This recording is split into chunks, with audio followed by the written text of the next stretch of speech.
An American Robinson Crusoe for American Boys and Girls, the adaptation, with additional incidents by Samuel B. Allison, Ph.D.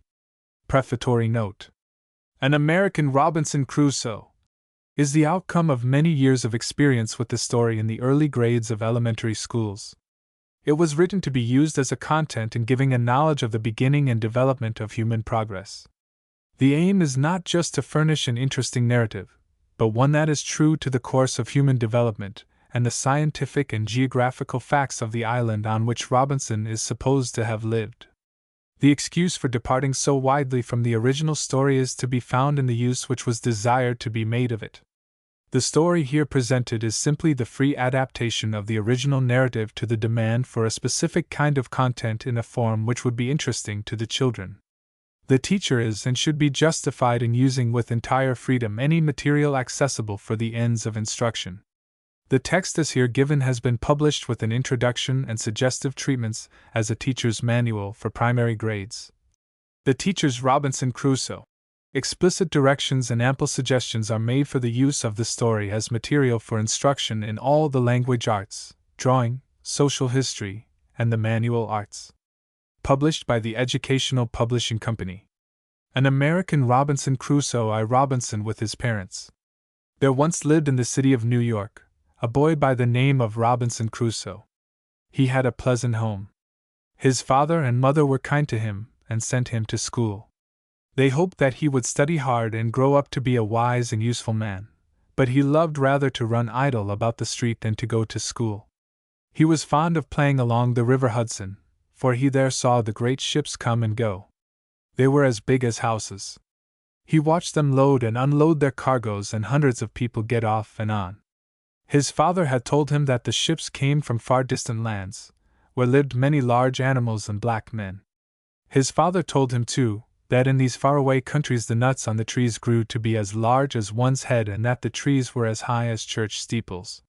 When Robinson saw the ships put out to sea, he would watch them till they would disappear below the horizon far out in the ocean, and think, "Oh, if I could only go with them far away to see those strange countries!" Thus he would linger along the great river and wish he might find an opportunity of making a voyage. Often it would be dark before he would get home. When he came into the house his mother would meet him and say in a gentle voice, "Why, Robinson, how late you are in getting home! You have been to the river again." Illustration: Robinson watching the ships. Then Robinson would hang his head and feel deeply ashamed, and when his father, who was a merchant, came home from the store, his mother would tell him that Robinson had again been truant. This would grieve his father deeply, and he would go to the boy's bedside and talk earnestly with him. "Why do you do so?" he would say. "How often have I told you to go to school every day?" This would for a time win Robinson back to school, but by the next week it had been forgotten, and he would again be loitering along the river in spite of his father's remonstrances. To Robinson as an apprentice. In this way 1 year after another slipped by. Robinson was not more diligent. He was now almost 16 years old, and had not learned anything. Then came his birthday. In the afternoon his father called him into his room. Robinson opened the door softly. There sat his father with a sad face. He looked up and said, "Well, Robinson, all your schoolmates have long been busy trying to learn something, so that they may be able to earn their own living. Paul will be a baker, Robert a butcher, Martin is learning to be a carpenter, Herman a tailor, Otto a blacksmith, Fritz is going to high school, because he is going to be a teacher. Now you are still doing nothing. This will not do. From this time on I wish you to think of becoming a merchant. In the morning you will go with me to the store and begin work. If you are attentive and skillful, when the time comes you can take up my business and carry it on. But if you remain careless and continue to idle about, no one will ever want you and you must starve because you will never be able to earn a living." So the next morning Robinson went to the store and began work. He wrapped up sugar and coffee, he weighed out rice and beans. He sold meal and salt, and when the dray wagon pulled up at the store, loaded with new goods, he sprang out quickly and helped to unload it. He carried in sacks of flour and chests of tea, and rolled in barrels of coffee and molasses. He also worked some at the desk. He looked into the account books and saw in neat writing, goods received, and goods sold. He noticed how his father wrote letters and reckoned up his accounts. He even took his pen in hand and put the addresses on the letters and packages as well as he could. But soon he was back in his careless habits. He was no longer attentive to business. He wrapped up salt instead of sugar. He put false weights on the scales. He gave some too much and others too little. His hands only were in the business, his mind was far away on the ocean with the ships. When he helped unload the wagons, he would often let the chests and casks drop, so that they were broken and their contents would run out on the ground. For he was always thinking, "Where have these casks come from and how beautiful it must be there?" And many times packages came back because Robinson had written the name of the place or the country wrong. For when he was writing the address, he was always thinking, "You will be laid upon a wagon and will then go into the ship." One day he had to write a letter to a man far over the sea. He could stand it no longer. His father had gone out. He threw down the pen, picked up his hat, and ran out to the Hudson to see the ships, and from that time on he spent more time loitering along the river than he did in the store. 3. Robinson's departure. Robinson's father soon noticed that his son was no longer attending to his work, and one morning sent for him to come to his office. When Robinson came in, his father arose from his chair and looked him long and earnestly in the face. Then he said, "I am very sorry, Robinson, that you seem determined to continue your evil ways. If you do not do better, you will grow up to be a beggar or worse." Robinson cast his eyes down and said, "I do not want to be a merchant. I would rather sail in a ship around the world." His father answered, "If you do not know anything, you cannot be of use on a ship, and no one will want you. In a strange land you cannot live without working. If you run away from your parents, you will come to be sorry for it." Robinson wept, for he saw that his father was right, and he promised to obey. After 2 or 3 weeks, Robinson went to his mother and said, "Mother, won't you go to father and tell him that if he will only let me take one voyage and it proves to be unpleasant, I will come back to the store and work hard?" But the mother cried. With tears in her eyes, she said, "Robinson, your brothers are both dead. You are the only child left to us, and if you go away, we shall be entirely alone. How easy it would be to be drowned in the sea, or torn to pieces by wild animals away there in a foreign country. Both your father and myself are getting along in years, and who will take care of us when we are sick? Do not cause us the grief we must suffer if you go away so far amid so many dangers. I cannot bear to have you speak of it again." Robinson did not speak of it again, but he did not forget it. He was 19 years old. It was one day in August that Robinson stood at the wharf looking longingly after the departing ships. As he stood there, someone touched him on the shoulder. It was a ship captain's son. He pointed to a long ship and said, "My father sails today in that ship for Africa and takes me with him." "Oh, if I could only go with you!" cried Robinson. "Do come along!" cried his comrade. "But I have no money," said Robinson. "That doesn't make any difference," returned the captain's son. "We will take you anyway." Robinson, without thinking for a moment, gave his friend his hand and promised to go with him. So without saying goodbye to his parents, Robinson went immediately on board the ship with his friend. This happened on the 10th of August. Illustration: Robinson and the captain's son. Illustration: For Robinson far from home, Robinson's voyage. Once on board, Robinson watched the preparations for departure. At command, the sailors clambered up into the rigging and loosened the sails. Then the captain from his bridge called out, "Hoist the anchor!" Then the great iron hooks that held the ship fast were lifted up. A cannon sounded a final farewell.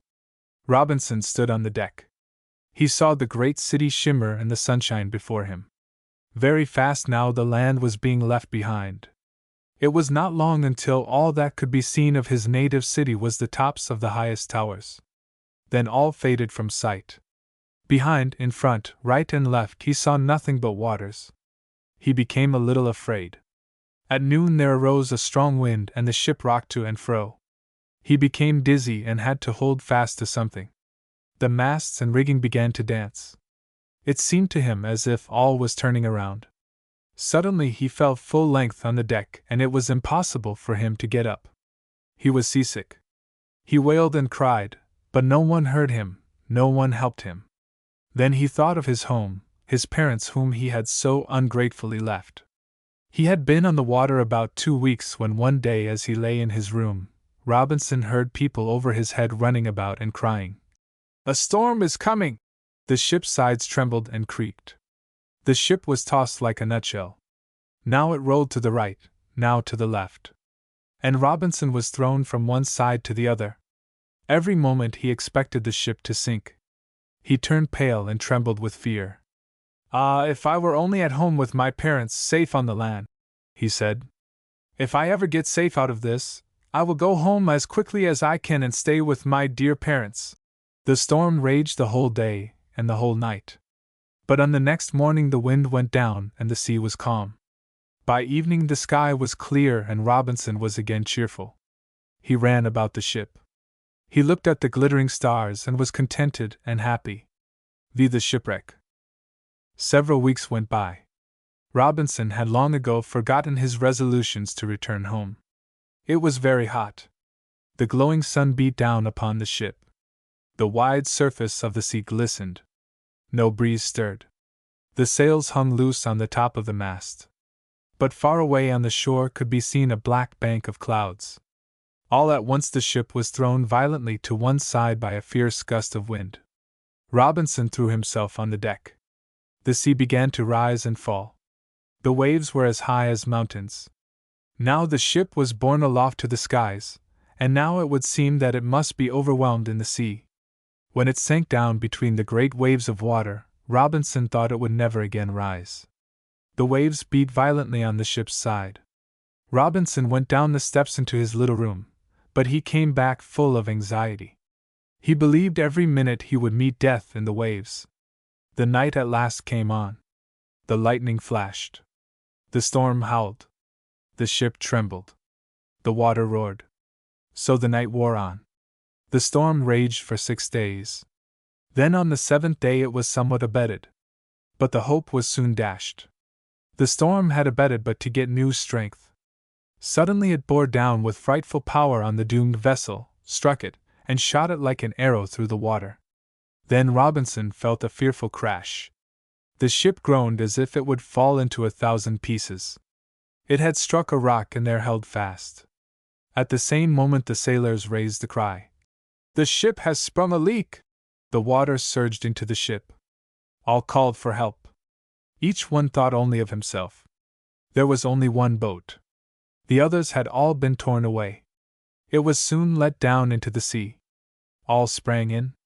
For a moment the sailors forgot the waves, but all at once a wave, mountains high, struck the boat and swallowed it up. Robinson shut his eyes. The water roared in his ears. He sank into the sea. 6 Robinson saved. Robinson was borne down far, far into the ocean. He attempted to work himself up, so that he could see light and breathe the air. But again and again the waves carried him down. Finally a wave threw him up and he saw, for a moment, the light of day and got a breath of air, but the next instant he was deep under the water. Then another wave bore him on its crest. He breathed a deep breath and at the same time saw land not far away. He bent all his strength toward reaching the land. He got almost to it, when a wave caught him and hurled him on a jutting rock. With all his strength he seized the rock with both hands and held on. Presently he worked himself up a little and at last got a foothold. But scarcely had he done so, when his strength left him and he fell on the ground as one dead. But he soon revived. He opened his eyes and looked around. He saw above him the blue sky, and under him the solid brown earth, and before him the gray angry sea. He felt to see if he still breathed. The storm had destroyed the ship. The waves had overwhelmed the boat. The water wished to draw him into the deep. The rocks seemed to want to hurl him back, but storm and wave and rock had accomplished nothing. There was one who was stronger than they. Then Robinson sank on his knees and folded his hands. Tears came to his eyes. He breathed hard. At last he said, "Dear Father in heaven, I live. Thou hast saved me. I thank thee." 7. The first night on land. Where are my companions? That was his first thought. He began to call and halloo. Where are you? Come here! But no one answered. Then he wished to see if anyone lived on the land, and he cried, Is there no one here? Hello? But all remained still. All at once he drew himself together and shrank back. He heard a bush rustle, and the thought came like a flash. That is a wild animal that will pounce upon me and tear my flesh with his teeth and claws. How shall I save myself? Where shall I fly for safety? Where shall I turn? I have nothing but my clothes and my life saved from the water. All that I had the waves have swallowed up. And then hunger and thirst began to trouble him. He had eaten nothing the whole day, and the salt water had made him sick. In the meantime, the night had come on. Robinson was very tired. Everything was new and strange. He did not know which way to move. He was in the greatest terror. He expected to hear the roar of wild beasts from every secluded spot. Lions and tigers and dreadful serpents filled his thoughts. He must find shelter from them. But where should he pass the night? Not a house, a hut, or a cave was to be seen. He stood a long time hesitating and did not know what to do. Finally he thought, I will do as the birds do and get into a tree. He very soon found a tree which had such thick branches that it would hold him up. Robinson climbed up into the tree, made himself as comfortable as possible, said his prayers, and as he was thoroughly exhausted, he soon fell asleep. When he awoke, the sun was high in the sky. At first he could not remember where he was. Then the truth burst upon him. He tried to move. He was stiff and sore. His flesh was bruised from being thrown against the rocks and beaten by the waves. He was dreadfully thirsty. His mouth and throat were dry and parched from the salt water. His tongue was thick and swollen. He said, I must find some water to drink or I shall die. It was hard work to get down from the tree. His limbs and back ached from sitting in the tree all night. At last he slipped down and fell on the ground. He clasped his hands in prayer and thanked God for keeping him through the night. Illustration. Then he got up and tried to walk. He was so weak he could not stand. He threw himself down on the ground and began to sob and cry. O Lord, do not let me die! Do not let me die! As he lay there, he heard a queer sound. He listened. It sounded like water running over rocks. He tried to get to the place from which the sound came. He tried to walk. When he fell, he crawled on his hands and knees. At last the sound was close by. He dragged himself up on the rocks. Yes, there was a spring of clear, cool, sparkling water bubbling up and trickling over the stones. Robinson was so thirsty he put his face into the water and drank and drank. Then he sat down, and after a while he drank again and again. After Robinson had satisfied his thirst and rested a while, he felt much better. He said, I must try to walk and see whether I can find something to eat. He found many kinds of fruits and berries all around him, but he was afraid to eat them, as they were strange to him, and he feared they might be poisonous.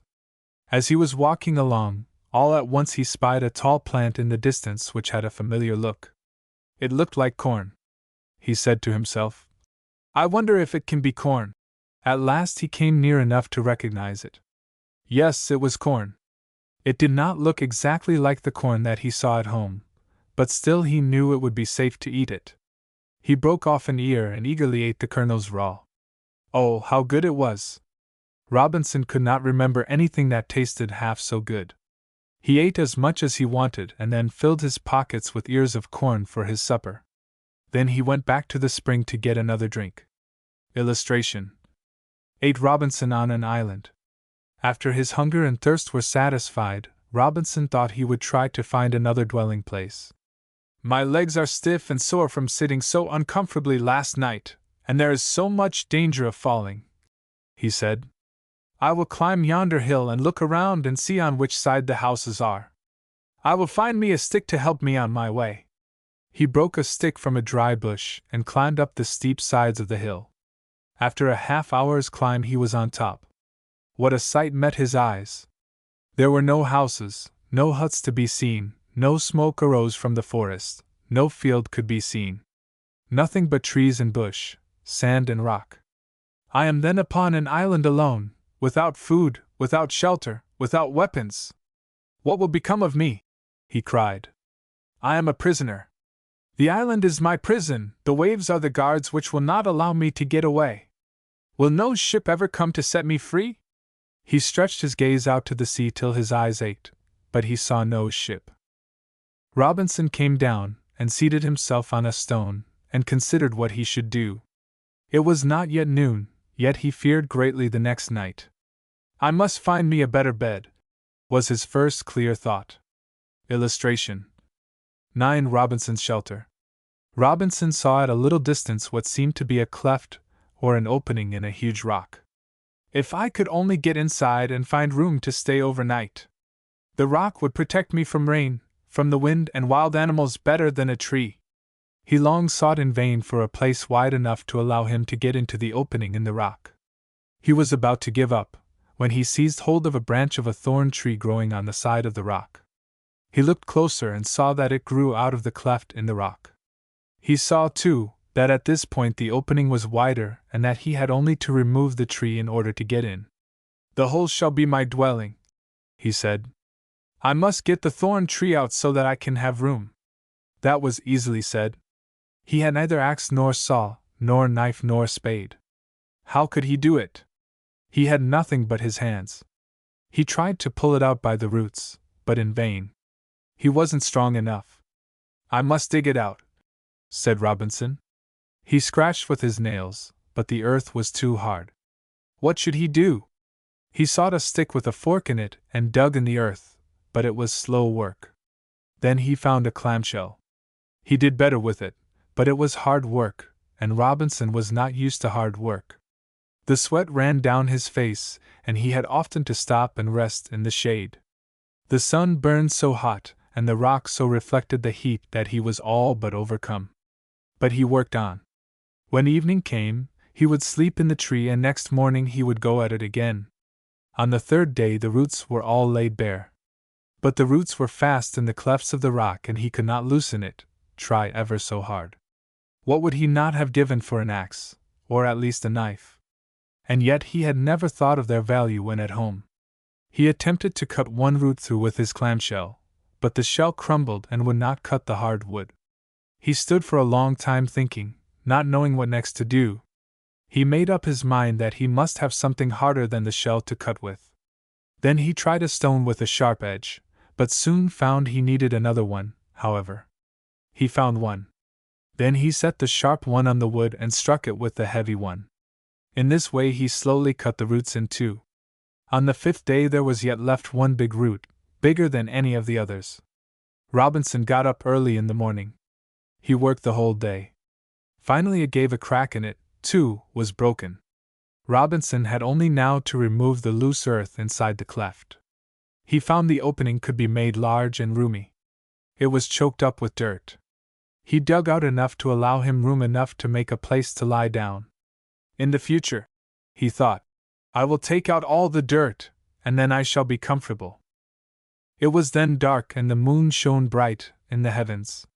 Robinson gathered a heap of dry grass and made himself a safe bed. But as he lay there he saw the moonbeams shining into his cave. He sprang up.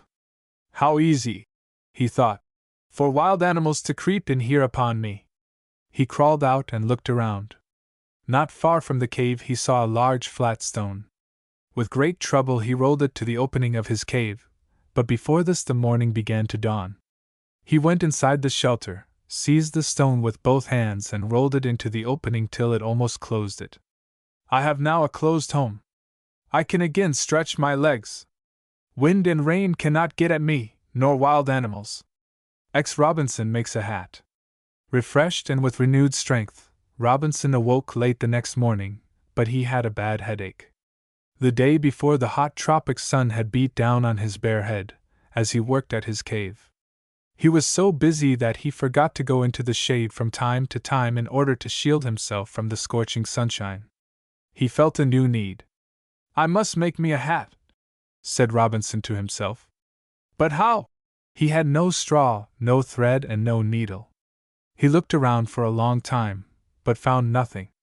The sun mounted even higher in the heavens, and shone hotter and hotter.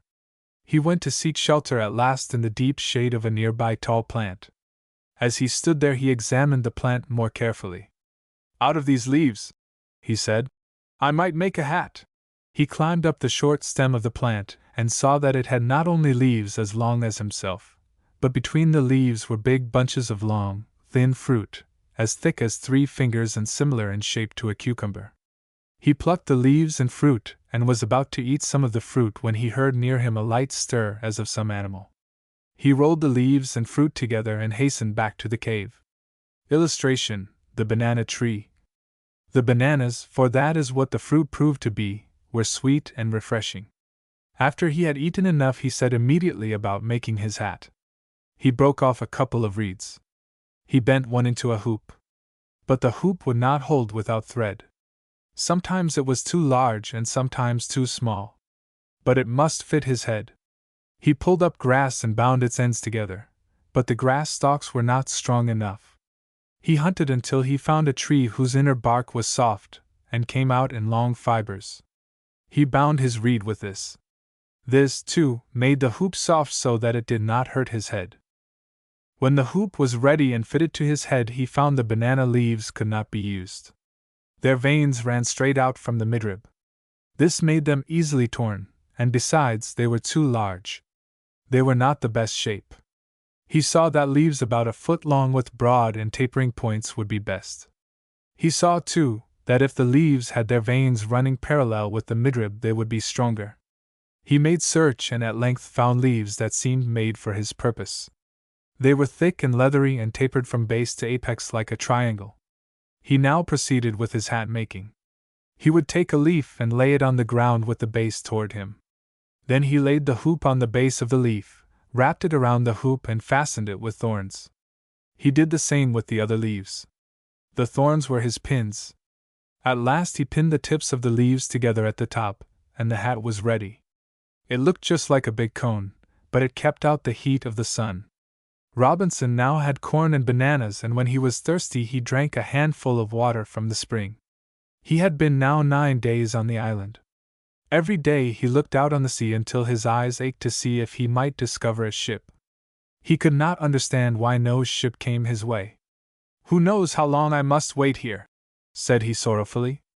Then the thought came to him. "You will not be able to keep track of the days unless you write it down." 11 Robinson's calendar.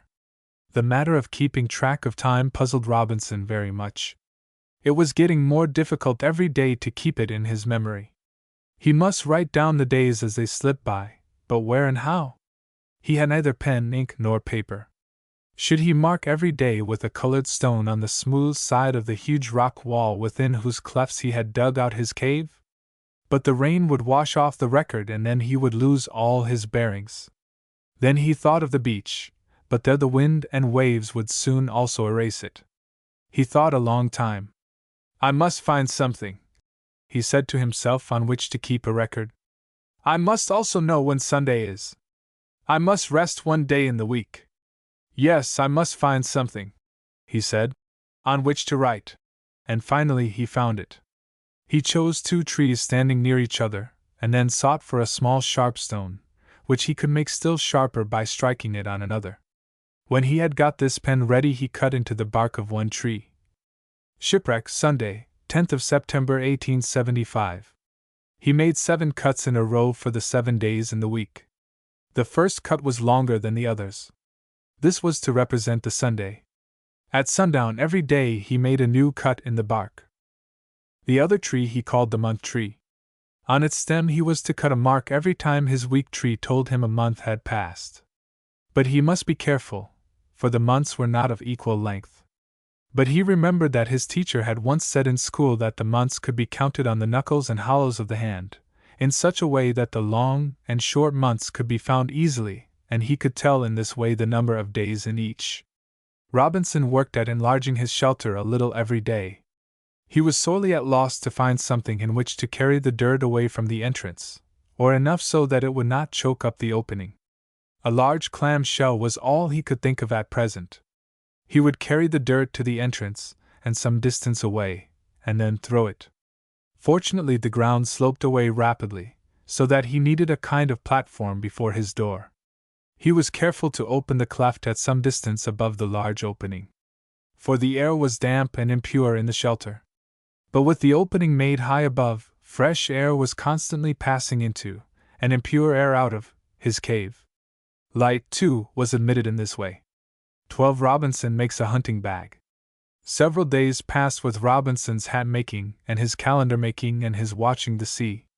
Every day his corn and bananas became more distasteful to him, and he planned a longer journey about the island to see if something new to eat could be found. But he considered that if he went a distance from his cave and found something, it would really be of little use to him. "I could eat my fill," he said, "but that is all. And by the time I get back to my cave I will again be hungry. I must find something in which I can gather and carry food." He found nothing. "The people in New York," he said, "have baskets or pockets or bags made of coarse cloth. Of them all, I could most easily make the net, perhaps, of vines. But the little things would fall out of the net. I will see whether I can make a net of small meshes." But he soon saw that the vines did not give a smooth surface. He thought for a long while. In his garden at home his father had sometimes bound up the young trees with the soft inner bark of others. He wondered if he could use this. He stripped away the outer bark from the tree, which before had yielded him a fiber for his hat, and pulled off the long, smooth pieces of the inner bark. He twisted them together. Then he thought how he could weave the strands together. He looked at his shirt. A piece was torn off and unraveled. He could see the threads go up and down. He saw that some threads go from left to right, woof, others lengthwise, the warp. From his study of the woven cloth, Robinson saw he must have a firmer thread than the strips of bark gave alone. He separated his bark into long, thin strips. These he twisted into strands or yarn by rolling between his hands, or on a smooth surface. As he twisted it, he wound it on a stick. It was slow, hard work. Of all his work, the making of yarn or thread gave him the most trouble. He learned to twist it by knotting the thread around the spindle or bobbin on which he wound it, and twirling this in the air. He remembered sadly the old spinning wheel we had seen at his grandmother's house. His next care was something to hold the threads while he wove them in and out. He had never seen a loom. After long study, Robinson set 2 posts in the ground, and these he bound with 72 strands horizontally under each other. Then he tied in the top at the left another thread and wove it in and out through the 72 threads. So he tied 72 vertical strands and wove them in and out. Thus he had a net 3 times as long as his foot and as wide as long. He tied the 4 corners together. He made a woven handle for it and put it on his shoulder like a sack, saying gleefully, "This shall be my hunting bag." Illustration: Robinson's loom. 13. Robinson explores the island. After Robinson made his hunting bag, he was anxious to set off on his journey of exploring the island. So he arose very early next morning. "Before it is hot," thought he, "I will be quite a distance on my journey." He ate a couple of bananas, scooped up a few handfuls of water from the spring, stuck a few ears of corn in his hunting bag, took his stick in his hand, and went forth. As he left his cave, the thought struck him, "What if I could not find my cave again? How can I manage so that I can come back to it? I will go away in one direction and return the same way, but suppose I were to lose the way?" Then he noticed his shadow pointing like a great finger from the sea toward the land. He could direct himself by that. He kept his shadow in front of him. He had noticed, too, that the wind always blew north of the point where the sun rose. This helped him. But sometimes the wind died down. He had to climb over many rocks and pierce many thickets. At each step he saw a rich growth of plants, stems, leaves, flowers, but nothing to eat, no fruits or nuts. At length he came to a tree as high as a small church steeple. Illustration: coconut palm tree. Then he thought of what his father had once said about the trees in strange countries. "Many are as tall as a church steeple, and the nuts are as big as one's head." He looked again. Yes, there they hung among the leaves, concealed high above in the crown. But so high, it was well that Robinson had learned to climb while on board the ship.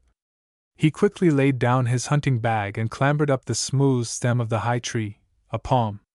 He picked off a nut and threw it down, and then several more, and climbed down again.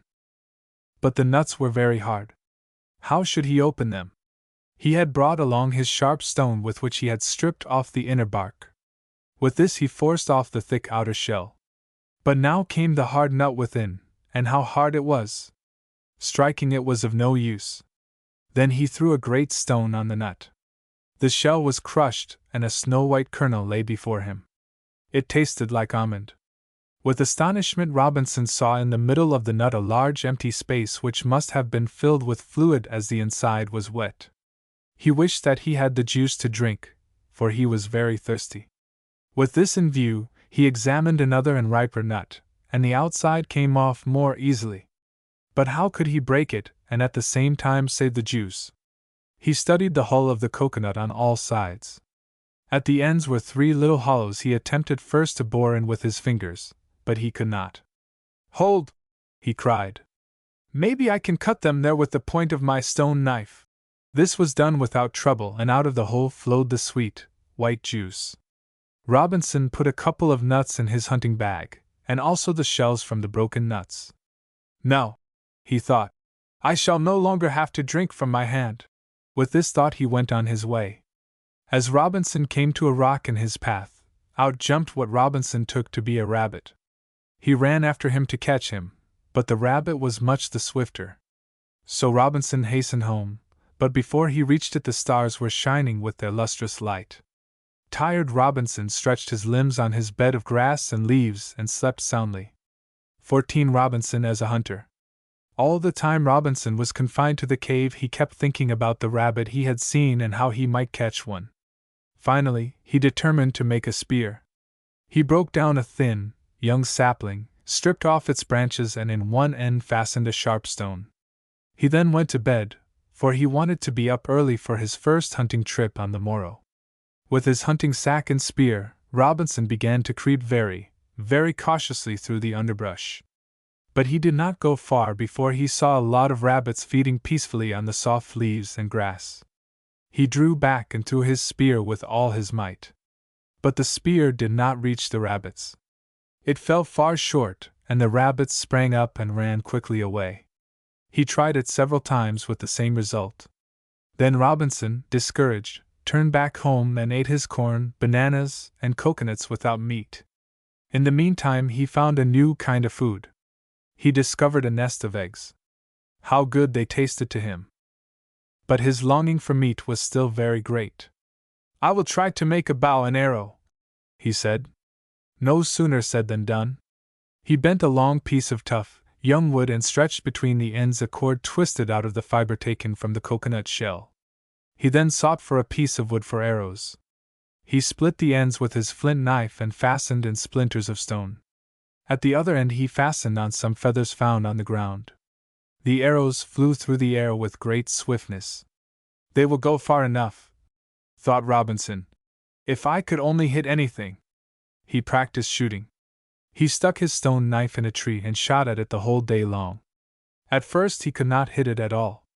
The arrows flew far from the mark. After a while he could hit the tree, but not the knife. Then as he practiced, his arm grew ever surer, until at last he could hit the knife at almost every attempt. After a few days he again went rabbit hunting. He thought that the rabbit did not offer a mark so high as his knife, so he stuck a stone in the ground and practiced shooting at that. He gradually increased the distance until he could hit the mark at 20 or 30 yards.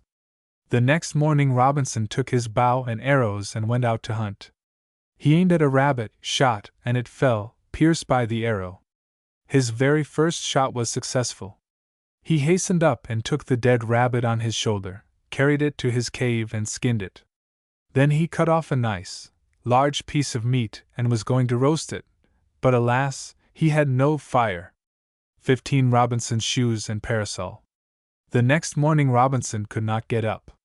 His feet were swollen and sore in consequence of walking without shoes over thorns and stones. He must remain the whole day in his cave. Before him, in the sun, his walking stick stuck in the ground. He thought how he had been troubled yesterday to find his way and about the shadow. He had now time to study it.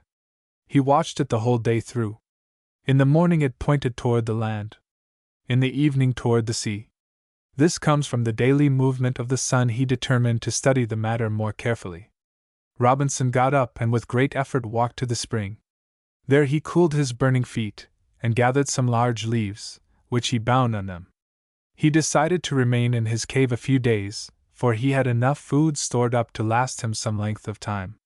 He planned how he might make himself a pair of shoes.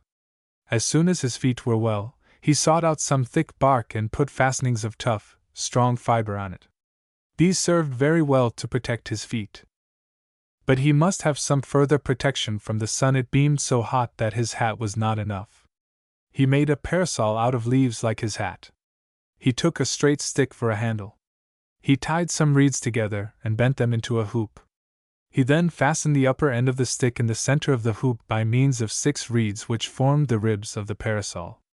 To keep out the sun, he covered this framework with large, broad leaves. With a cord he tied the stem ends of the leaves to the stick just above where the reeds were tied. Spread out, these broad leaves completely covered the ribs. Their tips reached over the hoop. They were fastened together by means of small, needle-like fish bones Robinson had found on the beach. 16. Getting fire. Now Robinson had heard that savages take 2 dry pieces of wood and rub them so long on each other that they at length begin to burn. He tried it. The sweat ran down his cheeks, but every time the wood was about to catch fire his strength would give out, and he was obliged to rest, and when he began again the wood was cold. "How will it be in winter?" he cried. "When it is cold, and I have no fire?" He must try other ways of preparing meat for his table. He must think of some other way of getting fire. He remembered that once, when a boy at home, he had in playing with a stick made it hot by twirling it on end on a piece of wood. "I will try this," he thought. He searched for a good hard stick and a piece of wood upon which to turn or twirl it with his hands. Having found the best materials at hand, he began to twirl the stick. He made a little hollow in the block of wood in which to turn his upright stick. There was heat but no fire. He twirled and twirled, but he could not get the wood hot enough to blaze up or ignite. He had not skill. Besides, his hands were not used to such rough treatment. Soon they blistered and this method had to be given up. "I must have fire," he still thought, and recalled the sparks that flew from the stone pavements of the streets when the iron shoes of the horses struck them as they slipped and strained at their cruel loads. "Why may I not get fire by striking together 2 stones?" He sought out 2 hard stones and with great diligence kept striking them together until his strength gave out, and he was obliged again to acknowledge failure. He remembered that sometimes travelers put the meat underneath the saddle and ride on it until it is soft. He tried it with pounding. He laid some of the meat on a flat stone and pounded it. It became quite soft and tasted very well. He then tried hanging it in the sun and finally wrapped it in leaves and buried it for a few hours in the hot sand. 17. Robinson makes some furniture. One thing troubled Robinson very much. He could not sit comfortably while eating. He had neither chair nor table. He wished to make them, but that was a big job. He had no saw, no hammer, no auger, and no nails. Robinson could not, therefore, make a table of wood. Not far from his cave he had seen a smooth, flat stone. "I," thought he, "perhaps I can make me a table out of stone." He picked out the best stone and built up 4 columns as high as a table, and on these he laid his large, flat stone. It looked like a table, sure enough, but there were rough places and hollows in it. He wanted it smooth. He took clay and filled up the holes and smoothed it off. When the clay dried, the surface was smooth and hard. Robinson covered it with leaves and decked it with flowers till it was quite beautiful. When the table was done, Robinson began on a chair. He made it also of stone. It had no back. It looked like a bench. It was uncomfortable to sit on.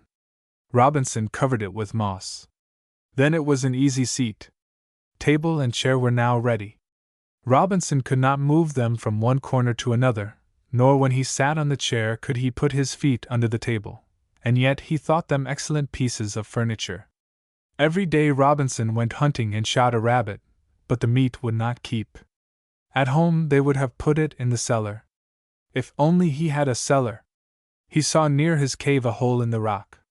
He dug it out a little with his mussel shell and found that it led back under a rock. From much bending over and digging, Robinson's back, and used to severe toil, ached wretchedly. He decided to make a spade. With his flint he bored 4 holes in a great, round mussel shell. They formed a rectangle as long as a little finger, and as wide. Through these holes he drew coconut fiber and bound the shell to a handle fast and strong. With his spade he dug a hole so deep that he could stand in it upright. Then he put in a couple of shelves made of flat stones. In this cellar he put his rabbit meat and his eggs. Then he laid branches over it, and finally covered the hole with leaves. 18 Robinson becomes a shepherd. With his bow and arrow, Robinson went hunting every day. The rabbits soon learned to know him, and let themselves be seldom seen. As soon as they saw him, they took alarm. They became timid and shy. One day Robinson went out as usual to shoot rabbits. He found none. But as he came to a great rock he heard from behind a new sound, one he had not heard before in the island. Ba, it sounded. A kid, thought Robinson, like that with which I have so often played at home. He slipped noiselessly around the rock and behold, really there stood a kid. He tried to call it, but the kid sought safety in flight. He hastened after it. Then he noticed that it was lame in 1 forefoot. It ran into some brush, where Robinson seized it by the horns and held it fast. How Robinson rejoiced! He stroked it and fondled it. Then he thought, how could it come into this wilderness on this lonesome island? Has your ship been cast upon the rocks too, and been broken to pieces? You dear thing, you shall be my comrade. He seized the goat by the legs, and no matter how it kicked, carried it to his cave. Then he fetched quickly a coconut shell full of water and washed and bathed the goat's wounded leg. A stone had rolled down from the hill and had inflicted a severe wound on its left foreleg, or perhaps it had stepped into a crack in the rocks. Robinson tore off a piece of linen from his shirt, dipped it in water and bound it with shreds of the coconut upon the wound. Then he pulled some grass and moss and made a soft bed near the door of the cave. After he had given it water, it looked at him with thankful eyes and licked his hand.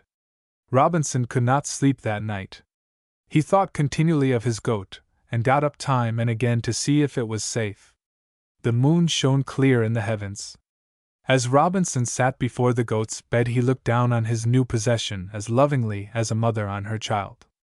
The next morning Robinson's first thought was, I am no longer alone. I have a companion, my goat. He sprang up and looked for it. There she lay on her side, still sleeping. As he stood and considered, the thought came to him that perhaps the goat had escaped from its keeper. There must then be some one living on the land. He quickly put on his shoes and his hat, took his parasol, and ran to the rock where he had found the goat. He called, he sought, he peered about to see if some shepherd were there somewhere. He found nothing. He found no trace of man. There was no road, no bridge, no field, no logs, not even a chip or shaving to show that the hand of man had been there. But what was that? In the distance ran a herd of goats over the rocks. But no dog followed them, and no shepherd. They ran wild on the island. They had perhaps been left there by some ship. As he came home he noticed the goat sorrowfully. The bandage had become dry. The goat might be suffering pain. Robinson loosened the bandage, washed the wound again and bound it up anew. It was so trustful. It ran after him and he decided always to protect it. I will always be your shepherd and take care of you, he said. 19 Robinson builds a home for his goat. But the goat was a new care. Wild animals could come and kill and carry Robinson's goat away while he slept, and if the goat got frightened while he was hunting it would run away. I will have to make me a little yard in front of my cave, he said, for my goat to live in. But from whence must come the tools? He had neither hatchet nor saw. Where then were the stakes to come from? He went in search of something. After hunting for a long time he came upon a kind of thistle about 2 feet higher than himself, having at its top a red torch-like blossom. There were a great many of them. Good, thought Robinson. If I could only dig up enough of them and plant them thick around the door of my cave, I would have just the thing. No one could get at me, nor at the goat either. The thorns would keep anything from creeping through, peeping in, or getting over. So he took his mussel-shell spade and went to work. It was pretty hard, but at length he succeeded in laying bare the roots of quite a number. But he could not drag them to his cave on account of the thorns sticking in him. He thought a long time. Finally, he sought out 2 strong poles or branches which were turned up a little at one end and like a sled runner. To these he tied 12 cross pieces with bark. To the foremost he tied a strong rope made from cocoa fiber. He then had something that looked much like a sled on which to draw his thistle-like brush to his cave. But for one day he had done enough. The transplanting of the thistles was hard work. His spade broke, and he had to make a new one. In the afternoon he broke his spade again. And as he made his third one, he made up his mind that it was no use trying to dig with such a weak tool in the hard ground. It would only break again. If I only had a pick! But he had none. He found a thick, hard, sharp stone. With it he picked up the hard earth, but had to bend almost double in using it. At home, he thought, they have handles to picks. The handle was put through a hole in the iron. He turned the matter over and over in his mind, how he might put a hole through the stone. But he found no means. He searched out a branch with a crotch at one end. He tied the stone to this with strong cocoa fiber and bark. Illustration: Robinson's Tools.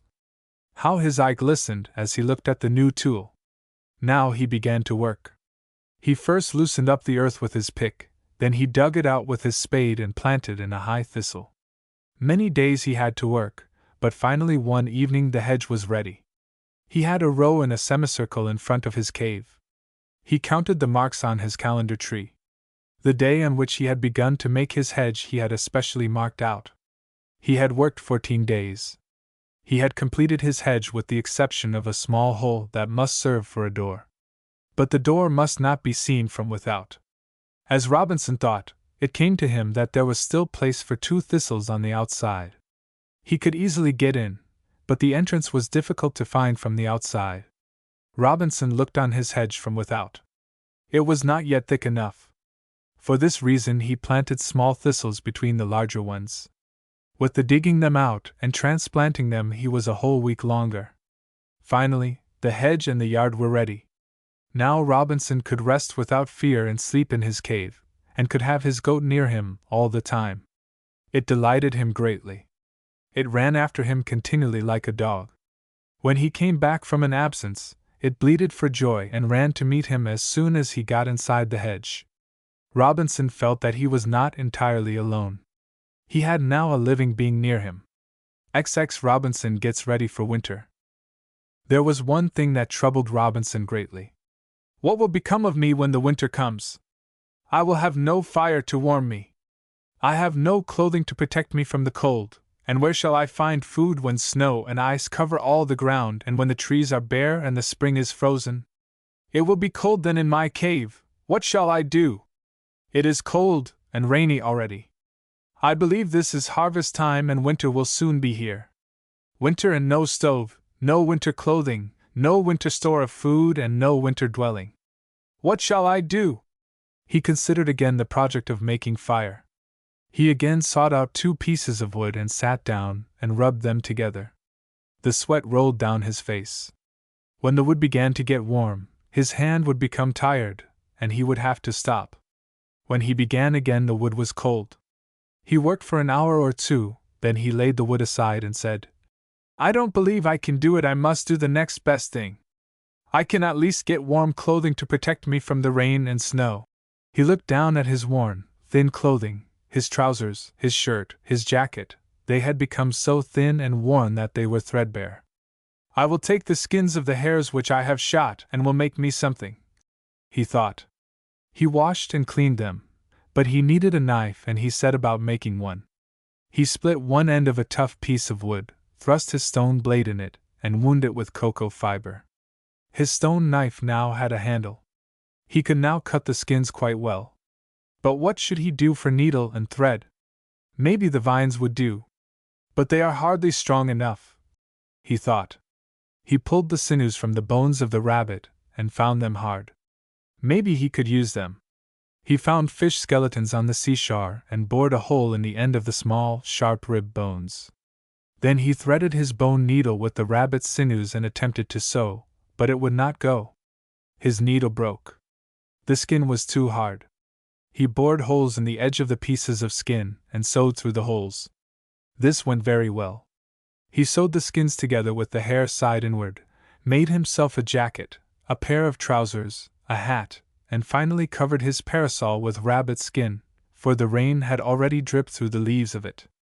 All went well, only the trousers did not fit. He loosened them and puckered them to no purpose. Anyway, he thought, I am now well protected from the cold, when it does come. Illustration: Robinson in his new suit. 21. How Robinson lays up a store of food. Now for the food. Could Robinson preserve the meat? He had often heard his mother tell about preserving meat in salt. He had even eaten salt meat, pickled meat. But where could he get salt? One day when the wind blew hard, the water was driven upon the shore and filled a little hollow. After a few days the ground glistened white as snow where the water had been. Was it snow? Robinson took it in his hands and put it in his mouth. It was salt. The sun had evaporated the water in the hollow, had vaporized it, and the air had drunk it up. What was left behind? Salt. Now he could get salt as long as he needed it. He took coconut shells and strewed salt in them. Then he cut the rabbit meat in thin strips, rubbed them with salt, and laid them one on the other in the salt in the shells. He covered it over with a layer of salt. He put over each shell the half of a larger one and weighted it down with stones. After a period of 14 days he found the meat quite red. It had pickled. But he did not stop here. He gathered and stored in his cellar coconuts and corn in such quantities that he would be supplied for a whole winter. It seemed best to catch a number of rabbits, build a house for them and keep them. Then he could kill one occasionally and have fresh meat. Then it came to him that goats would be much better, for they would give milk.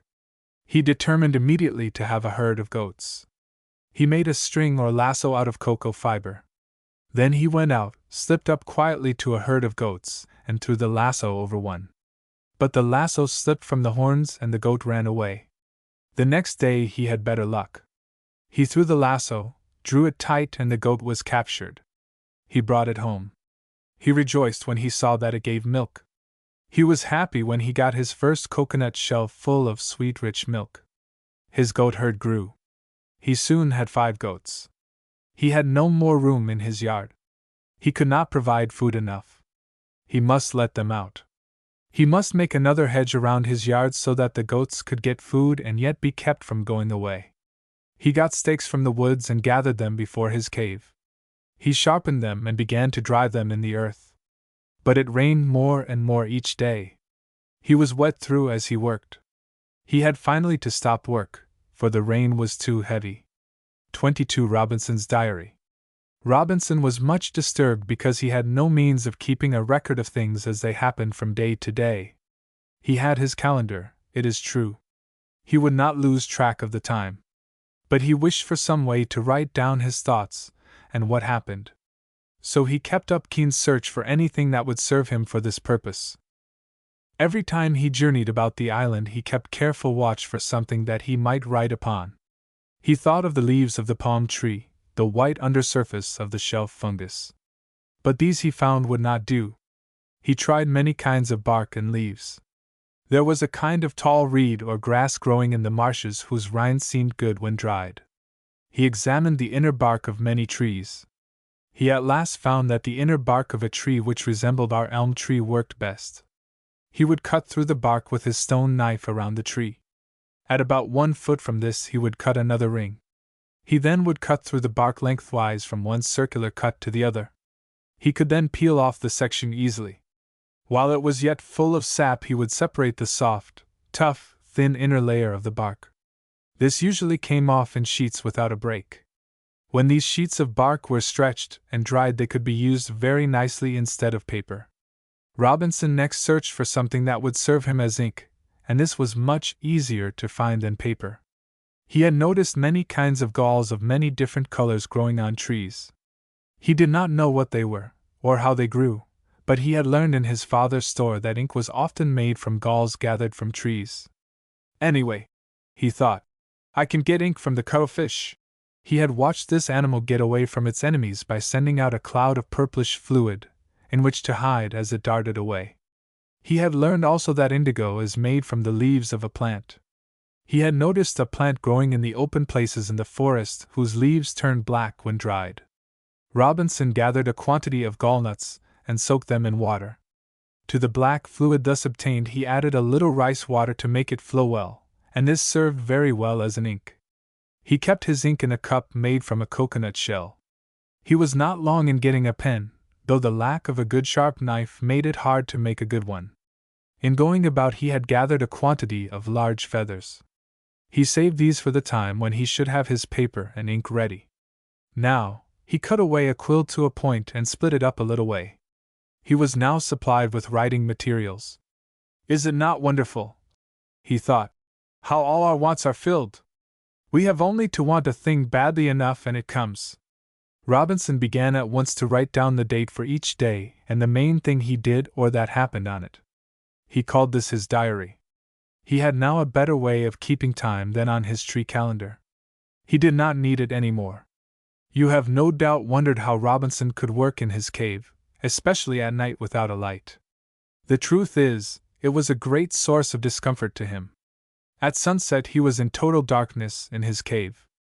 During the day light enough streamed in from the open doorway. To be alone in total darkness is not pleasant. If I only had fire, he said again and again. He watched the many large beetles and fireflies flash their light in the dark of the evening as he sat in front of his shelter. The thought came to him that if he only had some way of keeping together a number of them, they would serve very well for a candle in his cave at night. How he longed for a glass bottle such as he had so often wantonly broken when at home. Back of his shelter there was a hill where the rock layers jutted out. He had noticed here several times the thin transparent rock that he had seen in his father's store. It is called isinglass. I will make a living lantern, he said aloud in his eagerness. He soon had a suitable piece pried loose. He cut a part of a coconut shell away and in its place he put a sheet of isinglass. That evening at dark he gathered several handfuls of the great fire beetles and put them in his lantern. What joy their glow gave him in his cave at night! It was almost as much comfort as a companion. But while it lighted up the deep dark of the cave and enabled him to move about, he was unable after all to write in his diary at night. Every morning he set his captives free. In the evening he would go out and capture his light. 23 Robinson is sick. One evening Robinson went to bed sound and well. The next morning he was sick. Before he had only the heat of the day to complain of. Today he was freezing. He wanted to go to work to get warm, but even this did not break his chill. It increased till his teeth chattered with the cold. Perhaps, thought he, if I can sleep a little I will get better. But he could not sleep. He was burning with fever and then shaking with cold by turns. He felt a strong thirst, but he was so weak that he could scarcely get the goat's milk. He had no sooner drunk the milk than his tongue was as dry as before. He felt better after a night of sleep, but the next day his fever and chills were worse than before. Then he bethought him of his parents. How kindly his mother had taken care of him. Now no one was near that could assist him. Ah, he sighed. Must I die here? Who would bury me? There is no one to miss me. At this the tears came to his eyes. His sickness increased with each day. Occasionally the fever would go down sufficiently to allow him to get something to eat. Then it would be worse than before. In his dire need he wanted to pray, but he was so weak that he could only stammer, "Dear God, help me, or I shall die." One night he had a strange dream. He thought he saw his good old father standing before him calling to him. He spread out his arms and cried aloud, "Here I am, here I am!" He tried to get up, but he was so weak that he fell back fainting. He lay there a long time, but finally came to. He felt a burning thirst, but no one reached him a drop of water. He prepared to die. He folded his hands and prayed to God that he would be merciful to him. He prayed forgiveness from his parents. Once more he raised his head and gazed wildly around, then he sank back and knew no more. When he again awoke he felt better. His hot fever had gone. He attempted to walk. He had just enough strength to crawl to the table and fetch a shell of water. When he tried to walk he had to sit down at every 2 or 3 steps. From this he recovered gradually, growing better and better, and he thanked God inwardly for his recovery. His sickness had continued from June 18th to July 3rd. 24 Robinson's Bower. Robinson's sickness set him thinking about his home. He had been so afraid of animals when he came to the island that he thought of nothing but protection from them. He had been now a year on the island and had seen nothing more dangerous than a goat. The fear of animals had practically faded away. In thinking over his sickness, he made up his mind that it was caused by sleeping in his cave where the sun never shone. The ventilation seemed good, but the walls were damp, especially in the rainy season.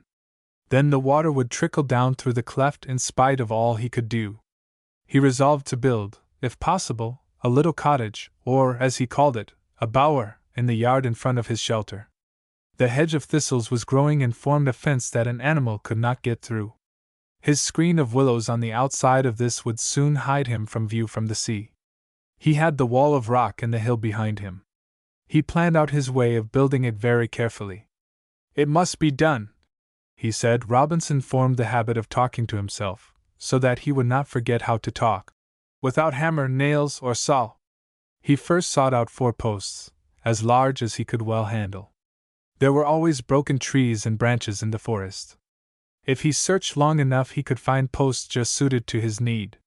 He wanted 4 of the same thickness and height, and with a fork at the end. After long searching he found what he wanted. He was careful to get those that he could drag to his shelter. He placed these in the ground, forming the corners of a square about 10 feet long. In the forks he placed poles running around about 8 feet from the ground. At about every 3 feet he fastened others, running in the same way, with heavy cords made of fiber. He found his greatest trouble with the roof. It must be sloped to shed rain. He had to find 2 more forked posts, 3 or 4 feet longer than the others. These he placed opposite each other in the centers of 2 sides. Upon these he placed a ridged pole. He then laid other poles lengthwise from ridged pole to the edge of the frames. His frame was now done. His plan was now to cover this frame with straw or grasses tied in bundles. He had seen the barns in the country thatched in this way by the Dutch farmers in New York State. He gathered the straw of the wild rice. It was long, straight, and tough. Illustration: Robinson's Bower. It was easily tied into flat bundles. These he bound securely onto the framework with cords. He began at the bottom so that the ends of the row would lap over the tops of the last one put on. In this way he built a very comfortable and rainproof bower. It was easy to make a bed of poles covered with straw. A table and bench were added and shelves of poles. Robinson felt great joy over this new home.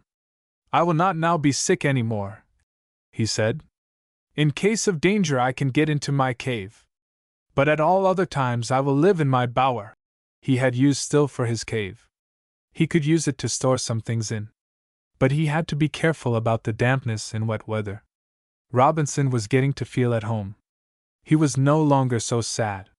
He did not grieve so much for home.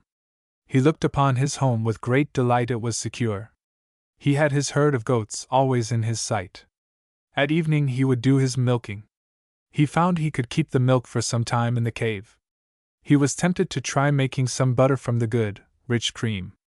"But," said Robinson, "I have neither vessels to make it in nor bread to eat it on." He planned many things to do. "I will make a hammock some day for my bower and some vessels to use in my work," he thought. 25 Robinson again explores his island. When Robinson recovered his strength, he had a strong desire to see more of the island. At first he had been in constant fear of wild animals, but now he thought he would like to see all there was to see in the island. On the 15th of July he started out. First he went to a brook which ran into the sea near his cave. Its water was clear and pure. Along its shore lay beautiful meadows. As he came to the upper course of the brook, the meadow gave way to forest. On the border of the forest he found melons and grapes. The night came on and he slept again in a tree. The next morning he went farther and came to a clear rivulet. Here the region was wonderfully beautiful. The flowers bloomed as in a garden, and near the flowers stood splendid apple and orange trees. He took as much of the fruit as he could carry and went on his way. This journey continued 3 days. The grapes which he had carried he dried in the sun and made raisins. The 10th of September came. 1 year had passed on the island. He was many hundred miles from home, alone on an island. With tears he cried out, "Ah! What are my dear parents saying? They have no doubt long given me up as dead. If I could only send them a message to comfort them and let them know how much I love them." The day was celebrated as a holiday. He thanked God that He had given him so many good things. Often he had lived the whole day in care and anxiety. Now he tried to be more cheerful and to meet the troubles of each day with courage. But Robinson was not yet satisfied. He longed to know more of the island and prepared himself for a greater journey. He slung his hunting pouch over his shoulder, filled it full of food, took his bow and arrows, stuck his stone hatchet in his belt, and started on his way. He traveled over meadows, through beautiful forests in which were hundreds of birds. He was delighted as they sang and fluttered about. The journey was beautiful and pleasant to Robinson. In the forest he often saw small wild creatures, but he shot nothing.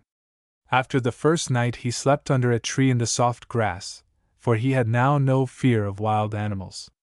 Along the shore he saw great groves of palms with their large nuts. He saw, too, many goats in all parts of the island. Now he was ready to take the shortest way home. He had not gone far before he came into a dark forest. He became confused and wandered about for several days. On the 4th day he came to a little pile of stones, which he had made to mark the way as he was going out. From this place the way was easy to find. On this trip he was gone already 2 weeks. 26 Robinson and his birds. Of all the things he saw on his journey, Robinson was most delighted with the birds. They were of the most beautiful colors. The forest was full of them. They gleamed like jewels in the deep masses of foliage. In the morning their singing filled the air with sound. Robinson had never taken much notice of the birds at home. But now every living thing attracted him. He loved to see them happy. He would watch often by the hour and learn the habits of nesting and getting food of nearly every bird on the island. Robinson did not know the names of many of the birds he saw on the island. He had to make names for them. The strangest thing he saw on his journey was the nest of what he called the yellowtail. This bird lives in colonies, and makes its nest at the ends of the long leaves of the mountain palm. When he first saw these queer-looking sacs hanging from the leaves he was amazed. He had never seen so strange a sight.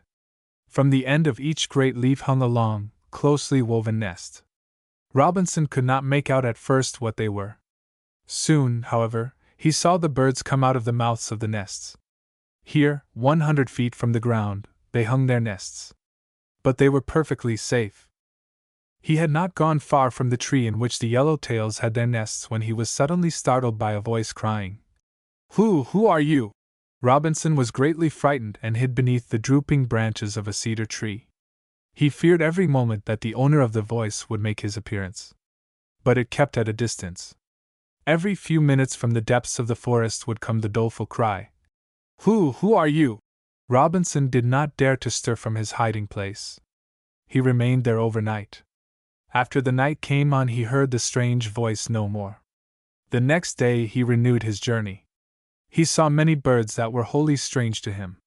There was a kind of wild pigeon that built its home in a hole in the rock. It was a most beautiful bird with long, slender, graceful feathers in its tail. He saw the frigate bird soaring high above the island. The number and beauty of the hummingbirds amazed Robinson. They were of all colors. One had a bill in the shape of a sickle. The most brilliant of them all was the ruby-crested hummingbird. Near noon, while Robinson was shielding himself from the scorching heat of the sun in a deep, shaded glen, he was startled again by the strange voice crying, Who are you?" He lay quite still, determined if possible to allow the voice to come, if it would, within sight. He heard it slowly coming up the glen. Each time it repeated the cry, it sounded nearer. At last he saw spying at him through the boughs of the tree under which he was lying a large bird with soft, silky feathers of green and chestnut. Who are you?" said the bird. Robinson could not help but laugh. He had been frightened at the cry of a bird. But the bird that interested Robinson most was the parrot. There were several kinds of them. They flew among the trees with great noise and clatter and shrieking. Robinson determined if possible to secure one for a pet. "I can teach it to talk," he said, "and I will have something to talk to." As soon as he returned home, he set about catching one. He noticed that a number were in the habit of visiting an old tree near the shelter every morning. He planned to snare one and tried several mornings, but he could not get one into the snare. He tried to hit one with his bow and arrow. He at last succeeded in hitting one and stunning it so that it fell to the ground. He ran rapidly to pick it up, but before he could get to where it lay in the bushes it had disappeared. After thinking the matter over, he concluded that it would be much better to get a pair of young birds and raise them. The old ones would be hard to tame and difficult to teach. It was easy enough to find a nest in a hollow tree. He secured from the nest 2 birds just ready to fly. He made a cage for them out of willow rods. He placed the cage at the entrance of his cave and studied how he would feed them. Much to his surprise, the parent birds discovered their young ones and brought them food and fed them through the open work of the cage. When the birds were grown, they rapidly learned to talk. Robinson took great delight in teaching them. He taught them to call his name, and when he came near they would call out, "Per old Robinson Crusoe." These birds remained for many years with Robinson. In fact, he was never afterward without a parrot. They helped him to pass away very pleasantly many hours that without them would have been sad. Another bird that Robinson loved was the little house wren. This bird was exceedingly tame and friendly. It was a very sweet and strong singer. It loved to make its nest in or near his shelter. There it would build and rear its young, within reach of his hands, while its throat was always bursting with melody. The mocking bird, too, always nested near and awakened him in the morning with its wonderful song. Robinson became a great friend and favorite of the bird inhabitants of the island. They seemed to know him and showed no fear when near him. This pleased him very much. 27 Robinson gets fire. Robinson was now pretty comfortable. He had his bower with its chair and table. He had his cave in case of danger. He had his cellar in which to keep his meat. He would sit in the shade near the door of his bower and think of the many things he should be thankful for. But there was one hardship that Robinson could not get used to, and that was the eating of raw food. "How fine it would be if only I could parch a few grains of corn in the fire! I could live a prince," thought he. "If I had fire, I would grind some of my corn into flour and make some corn bread or cakes and cook rice." He did so long for roasted meat and determined again to make the attempt to get fire. Robinson was fast losing his idle, thoughtless ways of doing things. He had become a thoughtful and diligent man in the short time that he had been on the island. Trouble and hardship had made a man of him. "I must carefully think over the whole matter of getting fire," he said. He had failed twice and was now resolved to succeed. "If the lightning would only strike a tree," he thought, "and set it on fire." But he could not wait for such a thing to happen, and how could he keep it when once thus obtained? It was clear he must have some way of producing fire when he wanted it, just as they did at home. He thought over the ways he had tried and the one most likely to be successful. He resolved to make a further trial of the method by twirling a stick in his hands. He selected new wood that was hard and dry. He carefully sharpened a stick about 18 inches long, and, standing it upright in a hollow in the block of wood, began to roll it between his hands. By the time Robinson's hands were well hardened, it seemed that he was going to succeed at last. But he lacked the skill to be obtained only by long practice. "If I could only make it go faster," he said. "There must be some way of doing this. I believe I can do it. I used to make my top spin round with a cord. I wonder if I can use the cord here."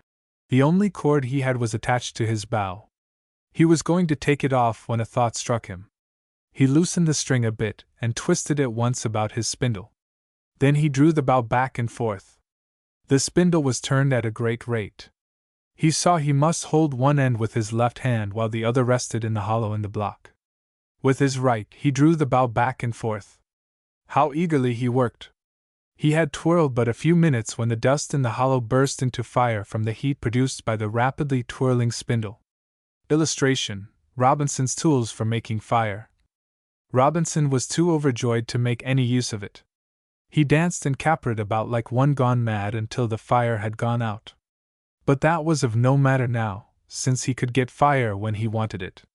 He hastened to make him a rude fireplace and oven of stones. He hollowed out a place in the ground and lined and covered it with large flat stones. On one side he built up a chimney to draw up the smoke and make the fire burn brightly. He brought wood and some dry fungus or mushroom. This he powdered and soon had fire caught in it. He kindled in this way the wood in his stove and soon had a hot fire. The first thing he did in the way of cooking was to roast some rabbit meat on a spit or forked stick held in his hand over the fire. Nothing Robinson had ever eaten was to be compared to this. "I can do many things now," thought Robinson. "My work will not be nearly so hard.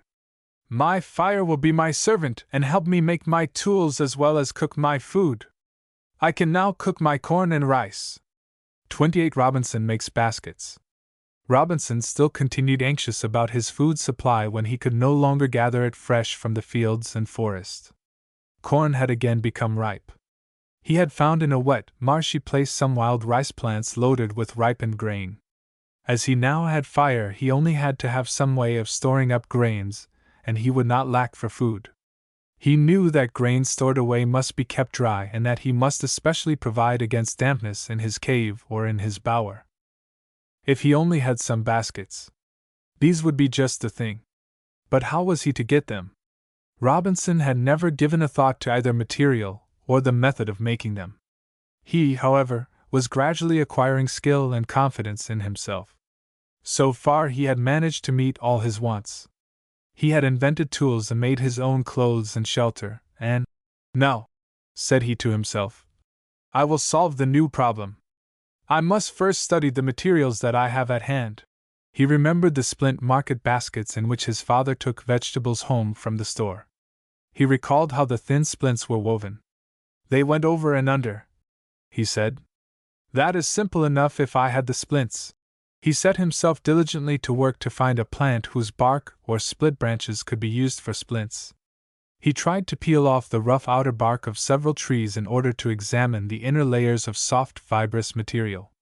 He found several trees that gave promise of furnishing abundance of long, thin strips, but the labor of removing the bark with his rude imperfect tools was so great that he resolved that he would have to find some other kind of material. "Why need the strips be flat?" he thought. "I believe I could weave them in the same way if I used the long, thin, tough willow rods I saw growing by the brookside when I was returning from my journey." He found on trial that the weaving went very well, but that he must have strong, thick rods or ribs running up and down to give strength and form to his basket. He worked hard, but it was slow work. It was 3 days before his first basket was done. He made many mistakes and was obliged many times to undo what he had accomplished in order to correct some error. And at last, when he had woven the basket as large as he thought was suitable for his purpose, he did not know how to stop or finish the top so as to keep the basket from unraveling. At last he hit upon the plan of fastening 2 stout rods, one outside, the other inside, the basket. These he sewed firmly, over and over, to the basket with a kind of fiber from a plant he had discovered that looked almost to be what he had heard called the century plant in the parks at home. On attempting his next basket, he thought long how he might improve and save time. He must hasten, or the now almost daily rains would destroy his ripened wild corn and rice. "If I could use coils of that long grass I saw growing in the marsh beside the rice," he thought, "I could make twice the progress." He gathered an armful, twisted it into cables about an inch thick, and wove it into his frame of upright rods instead of the horizontal layer of willow canes. This answered his purpose just as well and rendered the making of large baskets the work of a few hours. He found, however, that the willow rods or osiers were not pliant enough to work well in fastening his coils of grass cables together. He tried several things and at last succeeded best when he used the long thread-like fiber of the century-like plant. He had, however, to make a stout framework of rods. He would first coil his grass rope into this frame, and then sew it together with twine or thread made from this fiber. Illustration: Robinson's baskets. He afterwards tried making smaller and finer baskets out of the fiber that he had discovered, which could be easily had from the thick-leaved plant he thought he had seen at home. He first used long, tough, fine roots he had seen when digging up the tree at the mouth of his cave. Afterwards he discovered some tall, tough reeds growing nearby. He laid in a supply of these. He found that when he wanted to use them, a good soaking in water made them as pliable and tough as when first cut. The making of the baskets, and storing up grains, made it possible for Robinson to become a farmer, and thus make himself independent. This thought was a great relief to him. 29 Robinson becomes a farmer. Robinson had now been on the island long enough to know how the seasons changed. He found that there were two kinds of weather there, wet weather and dry weather. There were 2 wet seasons in each year and 2 dry ones. During the wet seasons, which lasted nearly 3 months, Robinson had to remain pretty closely at home, and could not gather grain, for the plants were then starting from the seeds. It ripened in the dry seasons. Robinson soon found that he must have a store of corn and wild rice for food during the rainy seasons. He, however, knew nothing about planting and harvesting, nor preparing the ground for seed. He had it all to learn with no teacher or books to instruct him. He found a little space near his dwelling free from trees and thought he would plant some corn seed here. He did not know the proper time for planting. He thought because it was warm, seed would grow at any time. It happened his first seed was put in at the beginning of the dry season. He watched and waited to rejoice his eyes with the bright green of sprouting corn, but the seed did not grow. There was no rain and the sun's heat parched the land till it was dry and hard on the upland where his corn was planted. Very well, thought Robinson. I will plant it at the beginning of the wet season, either in March or September. He did so. The seed quickly sprouted up. But the weeds, shrubs, and vines sprouted as quickly, and before Robinson was aware, his corn was overgrown and choked out by a rank growth of weeds and vines. I see, said Robinson, that I must thoroughly prepare the soil before planting my seed. But he had no spade and no other tool that would stand the strain of digging among tough, matted roots. But he must succeed. He put a new handle in the stone hoe or pick he had already made. His mussel shell spade was worn out. He must set himself to fashion out another. He decided to make one from the tough, heavy wood of a tree that grew plentifully in the forest. He was lucky enough to find a tree of this kind whose bole had been split lengthwise by the falling of an old rotten tree near it. With his stone tools and the help of fire, he managed after several days' work to make a wide sharpened tool out of one of the large pieces split off. It was a little over 3 feet long. He had trimmed one end small and cut notches in the sides about 1 foot from the flat end. He could place his foot in the notch and thrust his wooden spade into the earth. With his rude tool he dug up and turned the soil of a small space of ground several times to kill the vines and weeds. His corn quickly sprouted after this attempt, and outstripped the weeds and vines which Robinson constantly had to hold in check by pulling and hoeing. He was rejoiced at his growing crop and went each morning to feast his eyes on the rapidly expanding leaves and ears. One morning as he came in sight of the little clearing he thought he saw something disappearing in the low brush on the other side as he approached. Alas, his labor had been in vain. A herd of wild goats had found out the place and had utterly destroyed his crop. Robinson sat down nearby and surveyed the ruin of his little field. It is plain, thought he. I will have to fence in the field or I will never be able to harvest my crop. I cannot watch it all the time. He had already learned from his experience in making the fence around the goat pasture that the branches of many kinds of shrubs and trees, when broken off and thrust into the ground, will send out roots and leaves and at length, if planted close together in a line, will form a thick hedge which no kind of beast can get through or over. He found out some willow trees whose branches broke easily, and soon had enough to thrust into the ground about 6 inches apart around the entire edge of his little field, which contained about 1/8 of an acre.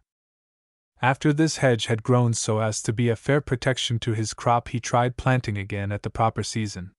He spaded up the ground and pulled out the matted roots as best he could, and with great pains and care planted his corn in straight, even rows.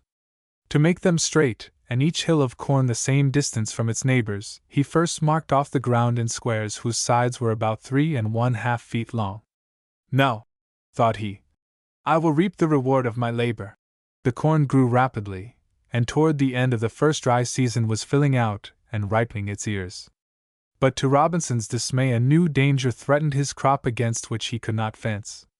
He was in despair. The birds were fast eating and destroying his partially ripened corn. He could not husk it yet. It was not ripe enough. He thought how easy it would be to protect his field if he had a gun. But he had learned that it is useless to give time to idle dreaming. He must do something, and that quick. "If I could catch some of these rascals," he thought, "I would hang them up on poles, dead, as a warning to the rest." It seemed almost a hopeless task, but he went about it. It was in vain he tried to kill some of them by throwing rocks and sticks. He could not get near enough to them. At length he laid snares and succeeded in snaring 3 birds. He had learned to weave a pliable, strong thong out of cocoa and other fiber that he was now acquainted with. The birds thus caught he fastened on broken branches of trees which he stuck into the earth in different parts of his field. The birds heeded the warning and visited his corn field no more that season. At the end of the season he gathered or husked his corn, and after it was thoroughly dry he shelled it from the cob with his hands. He used his baskets in which to carry his husked ears from the field to his cave, and in which to store it when shelled. He found that the ears were larger and better filled and plumper than when the plants grew wild. He selected the largest and best filled ears for his seed the next time. In this way his new crop of corn was always better in kind and yielded more than the old one. At first he grew 2 crops a year, but by experimenting he found out about how much he needed for his own use and planted once a year enough to give him a liberal supply. He observed that the wild rice grew in swampy lands, so that he did not make the mistake of trying to raise it upon the upland where the corn grew best. He saw at once that the planting of rice on low, marshy, or wet land was beyond his present strength and tools. "Sometime in the future," he thought, "I may try it." Robinson also found wild grapes in abundance. These he dried by hanging them on the branches of trees. He thus had a store of raisins for each rainy season. XXX Robinson as potter. Robinson was now anxious to cook his food, to boil his rice and vegetables and bake bread, but he could do nothing without cooking vessels. He had tried to use coconut shells, but these were too small and there was no way to keep them from falling over and spilling the contents. He determined to try to make some clay vessels. He knew where he could get a kind of clay that had the appearance of making good ware. It was fine-grained and without lumps or pebbles. He was much perplexed to mold the clay into right shapes. He tried taking a lump and shaping it into a vessel with his hands. He tried many times, but each time the clay broke and he was forced to try some other way. He recalled how he had made his basket out of strands of twisted grass and wondered whether he could not make his pots in the same way. He spun the clay out into a long rope and began to coil it around a small basket, forming the layers together with his hands. This was easy, but he did not see clearly how he was going to get the basket out from the inside of the pot. He found he could copy in this way any form he wished, but he finally hit upon the plan of making a form of wicker work and coiling the clay rope inside it, for he saw that whether he succeeded or not in getting the clay free from the basket he could use the pot, and besides, if the pot would stand the fire the basket would burn off. To dry the pots Robinson stood them in the sun a few days. When they were dry he tried to cook some soup in one of them. He filled it with water and put it on his stove or oven, but how sadly had he deceived himself. In a short time the water soaked into the clay and soon the pot had fallen to pieces. "How foolish I am!" said Robinson to himself. "The pots have to be fired before they can be used." He set about this at once. He found 2 stones of equal size, placed them near each other and laid a third across these. He then placed 3 large pots upon them and made a hot fire under them. No sooner had the flame shot up than one of the pots cracked in two. I probably made the fire too hot at first, thought Robinson. He drew out some of the coals and wood, but afterwards gradually increased the fire again. He could not, however, get the pots hot enough to turn red. He brought the driest and hardest wood, but could not succeed in getting them hot enough to turn red. At length he was tired out, and was compelled to give it up. When the pots were cool, he tried to boil water in one. It was no better than the sun-dried one.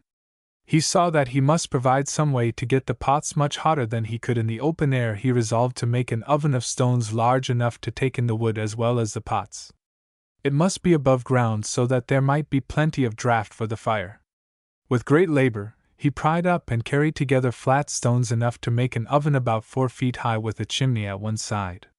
He had put in the center a stone table on which he could place 3 quite large pots. He left an opening in one side that could be partially closed by a large, flat stone.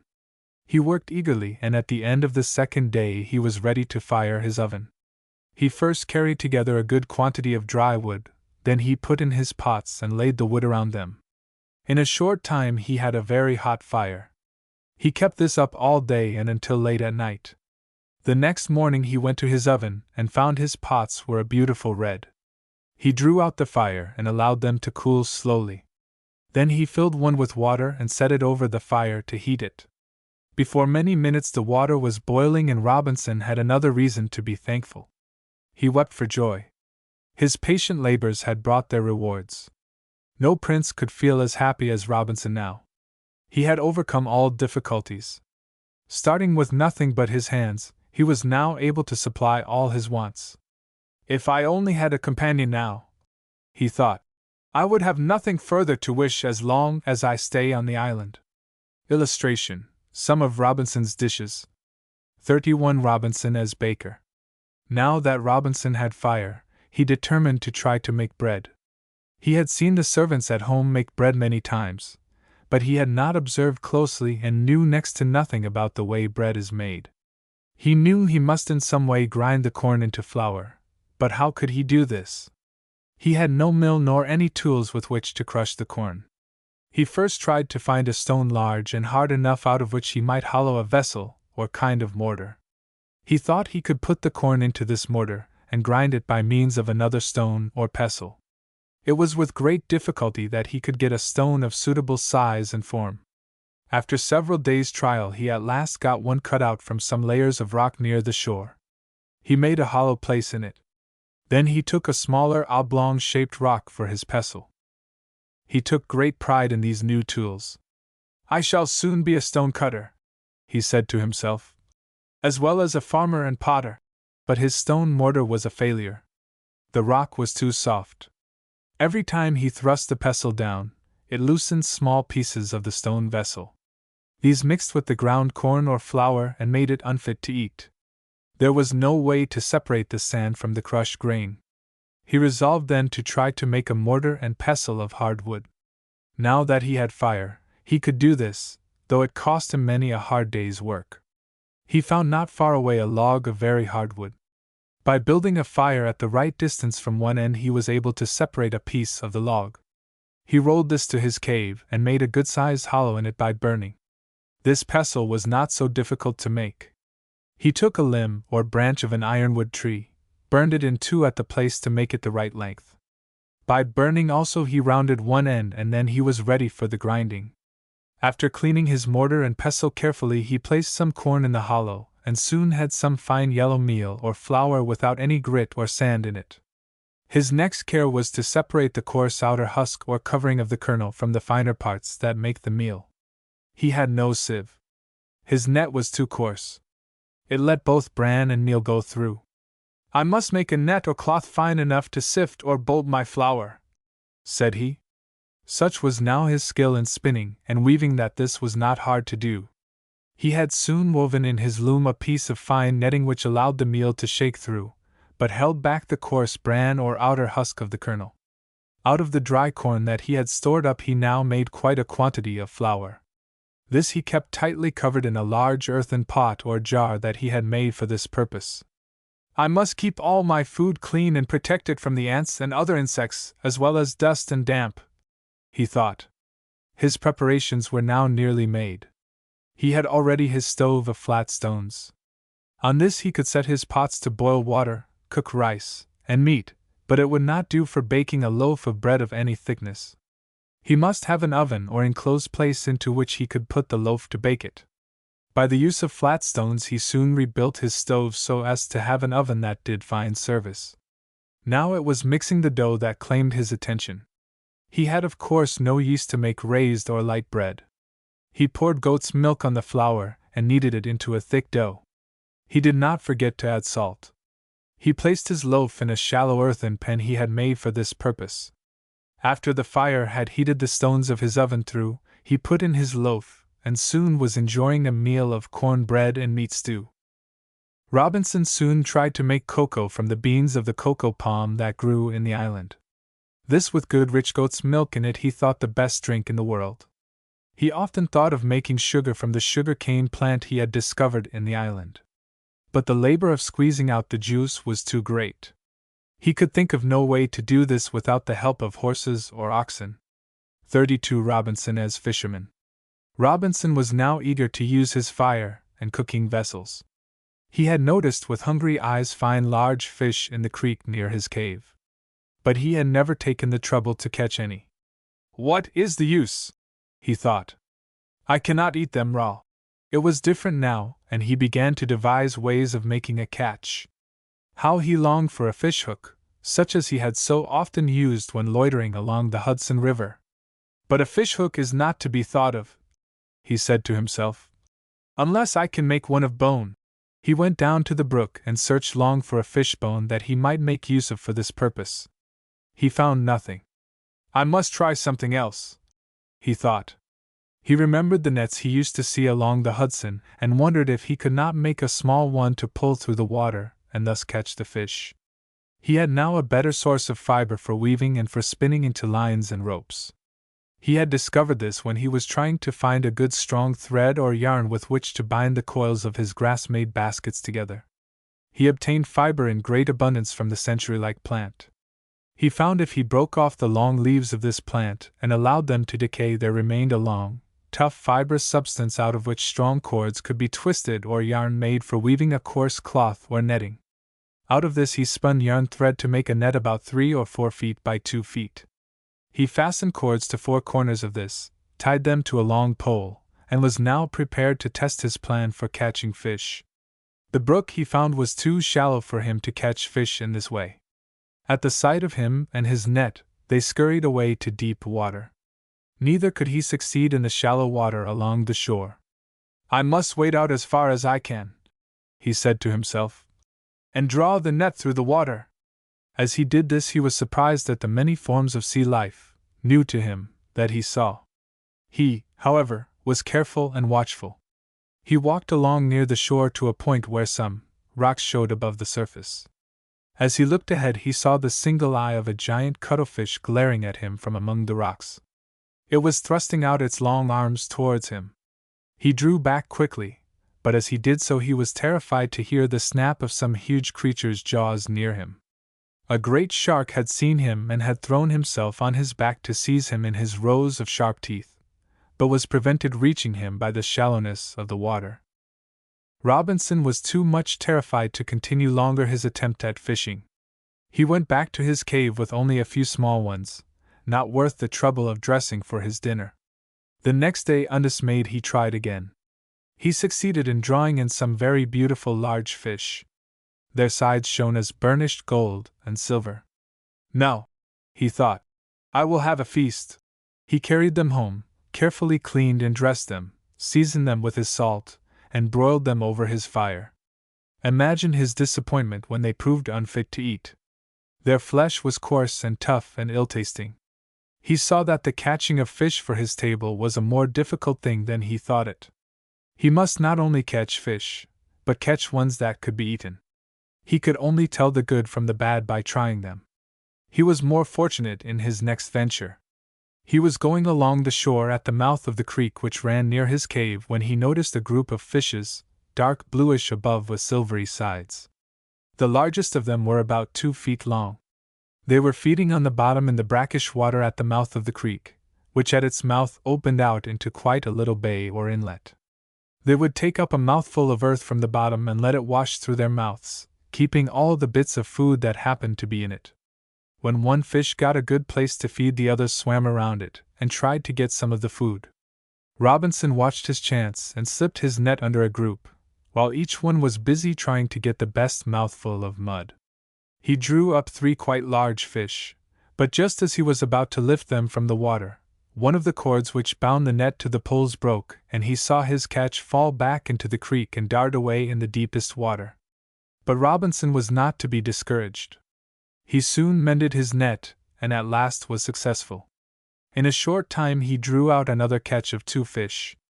These proved excellent food and were so abundant as to furnish Robinson with all the fish he wanted as long as he stayed on the island.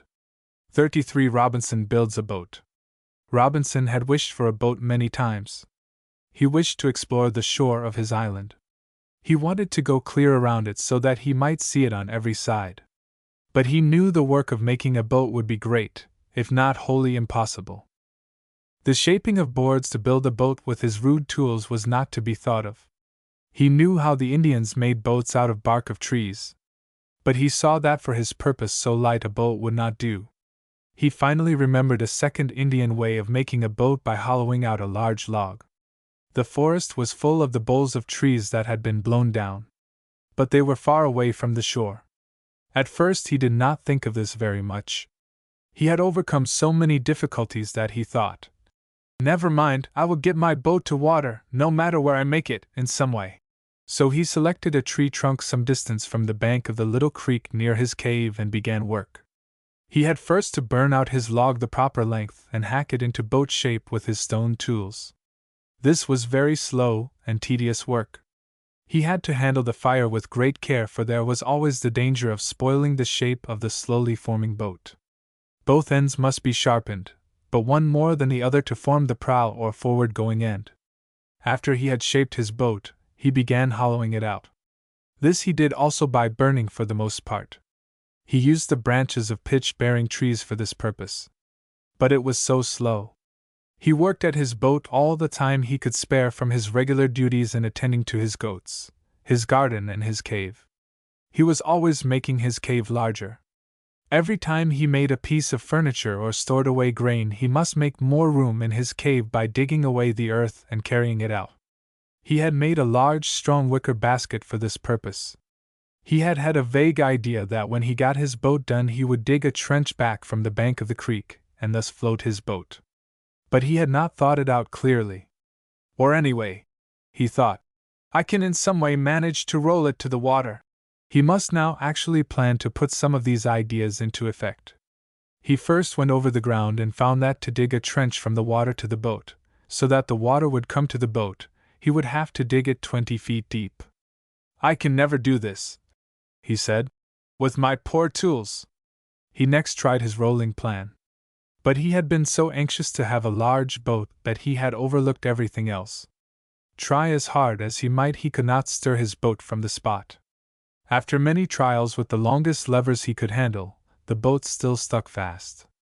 It would not budge an inch. He at last gave it up. It will lie here, he thought, to remind me how foolish it is to attempt to do anything without first having thought it out carefully. There was nothing to do but to choose another tree trunk. This time he selected a much smaller one, and one that lay at the top of the little slope or incline from the bank of the creek. After another weary 6 months of work, he had his second boat ready for launching. With a good stout lever he gave it a start, when it rolled quickly down into the water. Robinson again wept for joy. Of all his projects this had cost him the most work and pains, and at last to see his plans successful filled him with delight. The next problem was how to make it go. He had no certain knowledge how far it was around the island, but he knew it was farther than he wanted to row or paddle his boat. Yet he knew from the way the wind blew that he could not always depend upon a sail to help him. He must become skillful in paddling his boat. A sail, too, would be very helpful at times. He imagined how pleasant it would be sitting in the boat sailing along with a gentle wind. When the wind is favorable, He thought, "I will only have to steer with my paddle."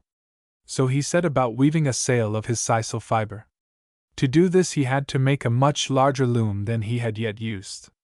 His sail must be at least 4 feet square. He was now so skilled in weaving that this was soon finished. He then made plenty of string, cord, and rope, put in a mast, and was ready to sail. But he did not venture far away until he had spent weeks and weeks in learning to steer, sail, and paddle his boat. 34 Robinson as a sailor. Ever since Robinson had finished his boat he had been eager to make a tour of his island. He had indeed made a journey by land. But the deep forests and tangled vines made it very difficult to travel. His journeys had shown him but a small part of the land. He wished to know all about the land of which he, so far as he knew, was the sole master. His first care was to fit up his boat with provisions. He made some large baskets in which to carry food and a large covered jar for water. These he stored in the bow and the stern of his boat. He fastened his parasol on the stern for a shelter from the sun. He baked up a quantity of cakes or loaves of bread and packed them in his baskets. He had woven these so carefully that they would almost hold water. At last all was ready. It was on the 6th day of November in the 6th year of his life on the island that Robinson hoisted his sail and set out upon this voyage of discovery. He had waited until the wind was gentle and blowing as far easterly as it does at that place. He scudded along bravely, running with the land toward the east and north. All went well until he came to a low reef or a ledge of rocks running far out to sea in a northeasterly direction. Illustration. When Robinson observed this he went on shore and climbed to a high point to see if it was safe to venture. He was afraid of hidden currents, or streams of water. These might carry him away from the shore and prevent him from getting around the point. He did indeed observe that there was a current running out to sea past the ledge, but he thought he could by careful paddling keep his boat from striking the rock. If he could once get beyond the ledge, the wind would help him double or get around the point. Indeed, the danger was that the wind would blow him on to the rocks. He waited for 2 days for a gentle wind. At last, without sail, he pushed his boat into the current, and was borne swiftly seaward. He found the current much stronger than he thought it would be. It rushed his frail boat on past the point of the rocks and out into the sea. Try as best he might, he could not change its course. He was steadily going out to sea. He gave himself up for lost. He reproached himself for being so rash and foolhardy as to trust his fortunes in so frail a craft. How dear at this time seemed the island to him! The wind which he had depended on to help him at this point had died down so that it was at the mercy of the current. He kept urging his boat to the westward as much as possible, with all his strength, hoping that a breeze would finally spring up. He struggled on bravely until about noon. He had been carried out a great distance into the sea, but not so far as to lose sight of the land. All at once he felt the breeze freshening up. It caught his sail, and soon his boat was cutting across the current. He did not have to go far before he was free from it and making headway for the island, which he reached about 4 o'clock in the afternoon. He found himself on the northern shore of the island, but before long the shore ran away to the southward again. He ran briskly along the west side until he found a little bay or cove. He determined to enter this, draw up his boat on shore, and make his way back home across the island on foot. He was almost exhausted with his great labor, and was worn out with anxiety. In the center of the arms of the cove he found a little creek entering the sea. He paddled into this and found a good place to hide his boat. As soon as Robinson was again on land he fell on his knees and with tears in his eyes thanked God for his deliverance. The island which had seemed to him a prison now seemed the fairest and dearest place in the world. Having made his boat safe he started back toward his shelter. But he was too tired to go far. He soon came to a little grove of trees beneath which he laid himself down, and soon was fast asleep. You can imagine with what surprise Robinson was awakened out of his sleep by a voice calling his name. "Robinson, Robinson Crusoe," it said. "Per Robinson Crusoe! Where are you, Robinson? Where have you been?" Illustration. He was so fast asleep that he did not at first rouse up entirely, and thought he was dreaming. But the voice kept calling, "Robinson, Robinson, per Robinson Crusoe!"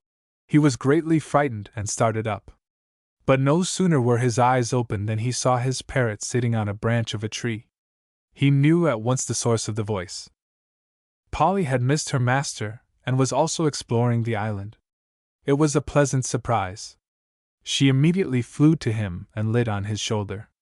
She showed in many ways how glad she was to see him, and kept saying, "Poor Robinson Crusoe!" Robinson remained here overnight, and the next morning made his way back to the shelter. Up to this time Robinson had never seen any dangerous animals on the island. He had grown used to life there and went about without fear of animals. But as he was returning across a little opening, he saw a clump of palms in the center of the opening, swaying about. He did not at first see what caused this, but soon there was thrust out the head of a great serpent. Its jaws were open and its eyes were fixed on a poor terrified little rabbit. The rabbit seemed rooted to the spot. It could not stir a muscle and was soon caught in the folds of the great snake. This sight made Robinson greatly afraid. He wanted to rush to the rescue of the rabbit, but what could he do against such a foe?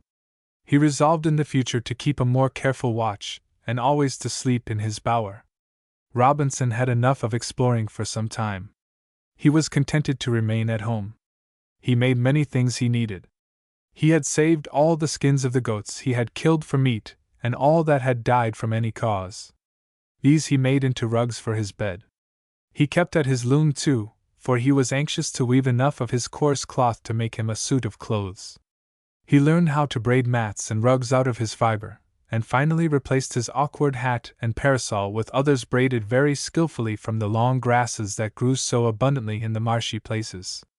Another thing that Robinson was now able to make or weave out of his fiber was a hammock.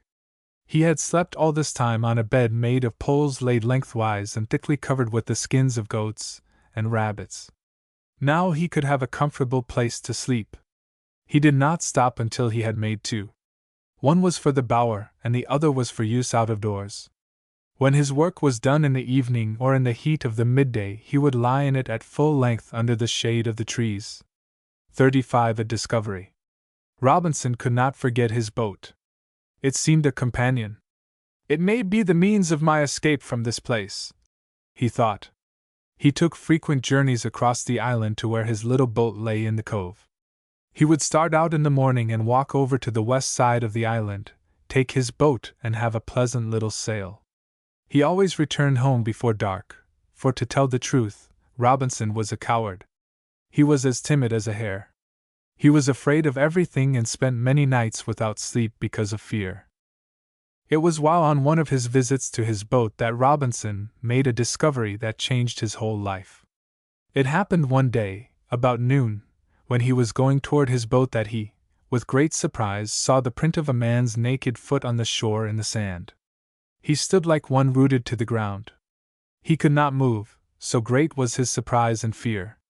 He listened, looked around, but could hear and see nothing. He went up to a little hill to look further, but nothing was in sight. There was but the one footprint. There was no doubt about it, there it was, foot, toes, heel, and every part of a foot. Robinson tried to think how it might have gotten there, but he could not. It was a mystery. He was greatly afraid and started at once for his shelter. He ran like one pursued. At every little way he would look behind to see if anyone was following him. Never a frightened rabbit ran to his hiding place with more terror than Robinson ran to his cave. He did not sleep that night for fear and remained in his shelter for 3 days, never venturing out. But his food was growing short, and his goats needed to be milked. He finally, with 1,000 wild fancies, forced himself to go about his duties.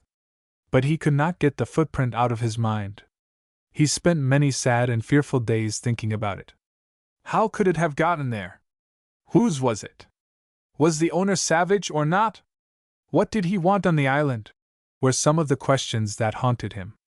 Perhaps, he thought one day, I just imagined I saw a footprint, or perhaps it was one of my own that I have made when going to sail my boat. He took courage at this and began to go about the island again. But he went in great fear, always looking behind him. He was always ready to run at the first sign of danger. He had made himself a large, strong, new bow and plenty of arrows. He carried these in a quiver he had made from his cloth. He fashioned too a sharp-pointed, lance-like weapon which he hurled with a kind of sling. In his belt he carried some new sharpened stone knives. He had found a better kind of rock out of which to make his knives. It resembled glass and could be brought to a fine, keen edge. Armed thus, he began to have more confidence. He had a strong desire to see the footprint again and make up his mind about it. He wished to measure it. In this way he could tell certainly whether it was a chance print of his own foot or not. So, after a few days, he again ventured across the island. Alas, on measuring the print it was much larger than his own. There could no longer be any doubt that it belonged to someone else. Again great fear fell on poor Robinson. He shook with cold and fright. He resolved to make himself more secure against attack.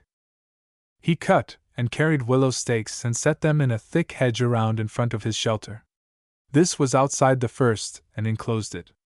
In a season or two these had grown to such a height as to shut out all view of his home from sight to one coming to it from the front. His flock of goats gave him many troubled thoughts. His goats were his greatest treasure. From them he obtained without trouble his meat, his milk and butter. What if they were discovered and killed or carried away? He resolved to divide his herd into 3 parts, and secrete these in separate fenced pastures in different parts of the island. His herd of goats now numbered 25. He made thorough search about the island for the most secluded and best hidden spots where he could fence in a pasture. One day, as he was exploring on the west side of the island to find another open space for a goat field, he thought he spied a way out to sea a boat. He looked long and anxiously, and yet he was not sure that it was a boat he saw.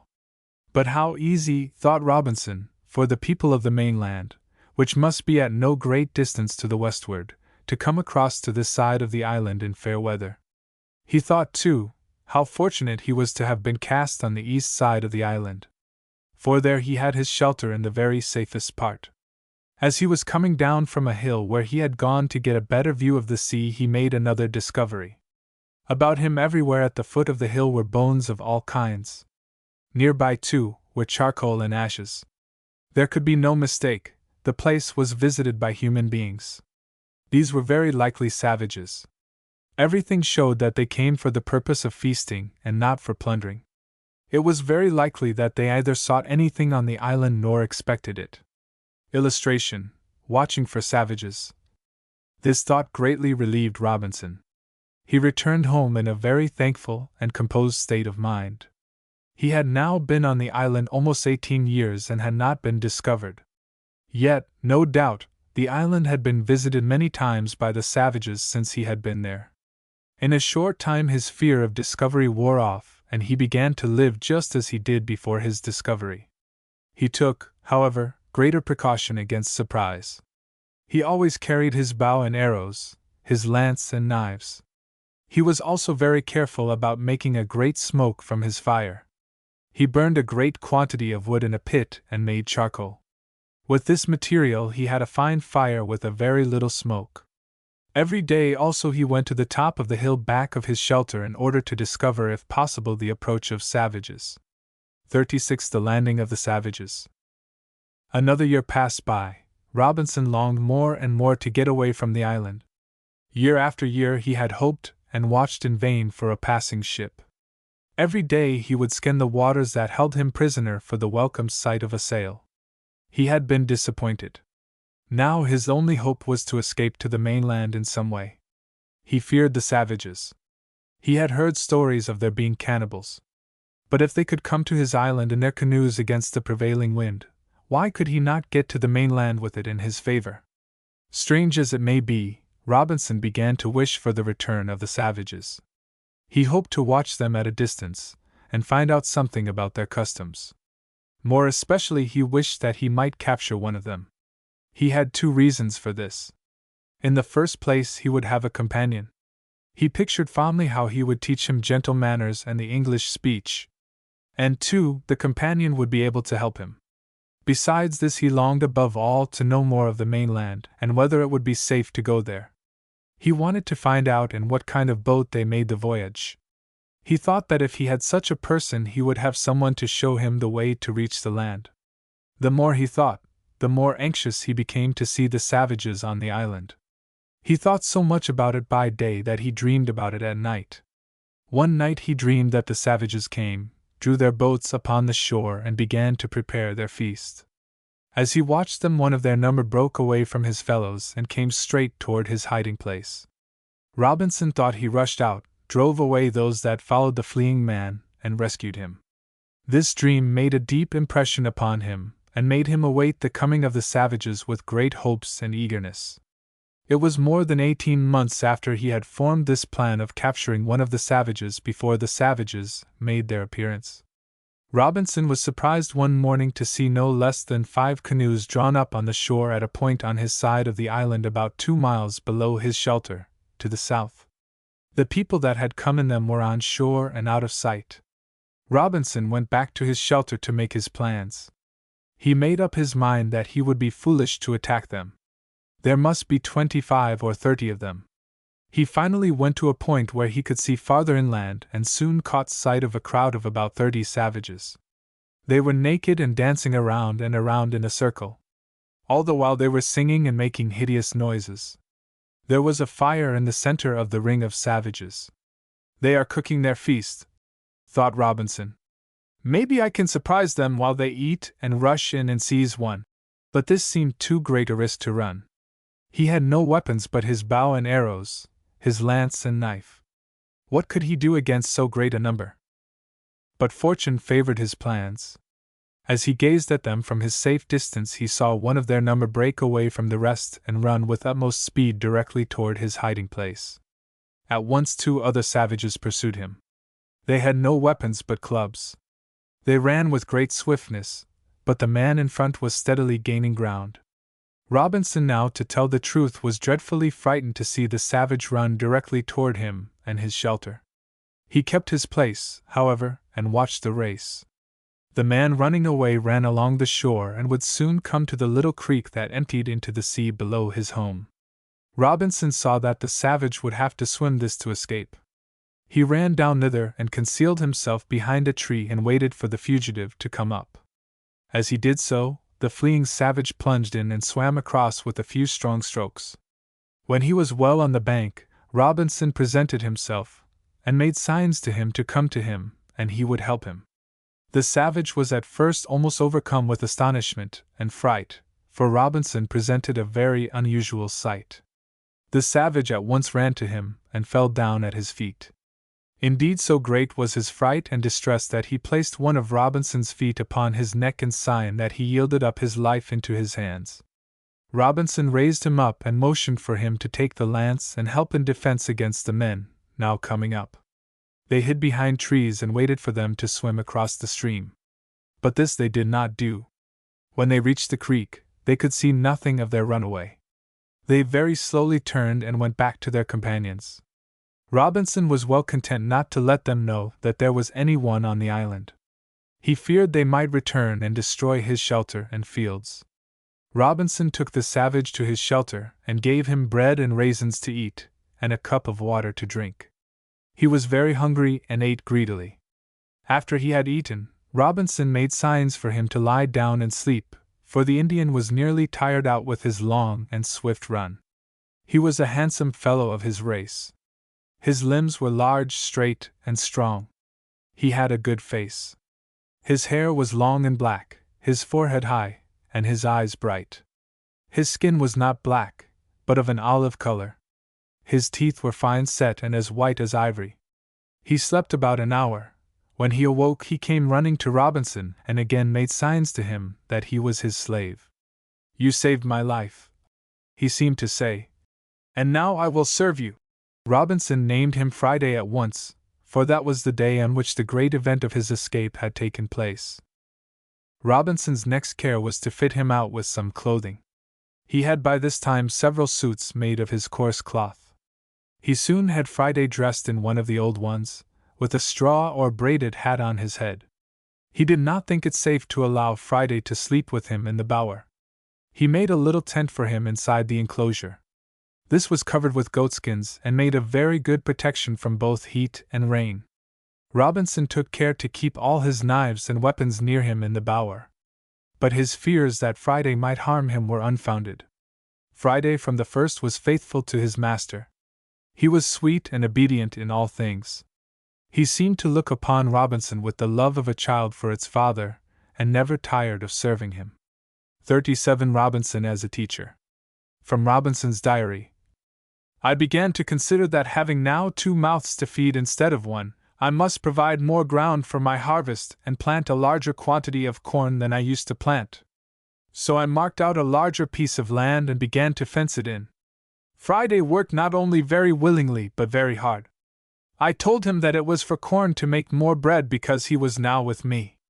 He let me know that he was grateful for my kindness and would work much harder if I would tell him what to do. This was the pleasantest year of all the life I led in this place. Friday began to talk pretty well and understood the names of almost all the things that I called for and of all the places which I wished to send him. I was careful to teach him all the things I knew. I showed him how to plant and harvest corn, how to gather fiber, spin yarn, and to weave it into cloth. He learned these things quickly and became very skillful in making pots. He knew something about this because at home he had seen the women make them. He ornamented them with figures of birds and flowers. I taught him about the true God. But as for writing, he could never do much with this. I had no books and could not make him understand the importance of writing. He began to talk a great deal to me. This delighted me very much. I began to love him exceedingly. He was so very honest and faithful. After I had taught him English, I tried one day to find out whether he had any wish to return to his own country, and as I talked to him about it I saw his face light up with joy and his eyes sparkle. From this I had no doubt but that Friday would like to be in his own country again.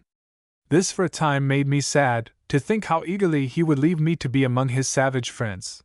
"Do you not wish you were back in your own country, Friday?" I said to him one day. "Yes," he said, "I'd be much glad to be back in my country." "What would you do there?" said I. "Would you turn wild again and do as the savages do?" He shook his head and said very gravely, "No, no, Friday, tell them to live good. He tell them to plant corn and live like white mans." One day when we were on the top of a hill on the west side of the island, Friday suddenly began to jump and dance about in great glee. I asked him what the matter was. "Oh joy, oh glad," he said, "they're my country." The air was so clear that from this place, as I had before discovered, land could be distinctly seen looking westward. I asked him how far it was from our island to his country, and whether their canoes were ever lost in coming and going. He said that there was no danger. No canoes were ever wrecked and that it was easy to get back and forth. I asked him many things about his people and country. He told me that away to the west of his country there lived white mans like you. I thought these must be the people of Central America, and asked him how I might come from this island and get among these white men. He made me understand that I must have a large boat as big as 2 canoes. I resolved at once to begin to make a boat large enough for us to pass over to the land we could see lying to the west, and if possible to go on to the white man's country Friday told me about. It took us nearly 2 months to make our boat and rig her out with sails, masts, rudder, and anchor. We had to weave our sails and twist our rope. We burned out the canoe from a large fallen log. We used a great stone tied securely to the end of a strong rope for an anchor. When we had the boat in the water, Friday showed great skill in rowing or paddling it. Illustration: Robinson and Friday sailing the boat. He had managed boats ever since he was old enough, but he did not know how to handle a sail or rudder. He learned very quickly, however, to sail and steer the boat and soon was perfectly at home in it. We made our boat safe by keeping it in the little cove at the mouth of the creek. I had Friday to fetch rocks and build a dock or place for landing. But the rainy season was now coming on, and we must wait for fair weather. In the meantime I planned to lay by such quantities of food as we would need to take along. 38 Another shipwreck.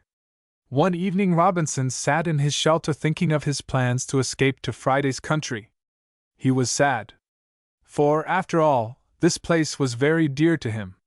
It was the only home he had. Had he not made everything with his own hands? It was doubly dear to him on this account.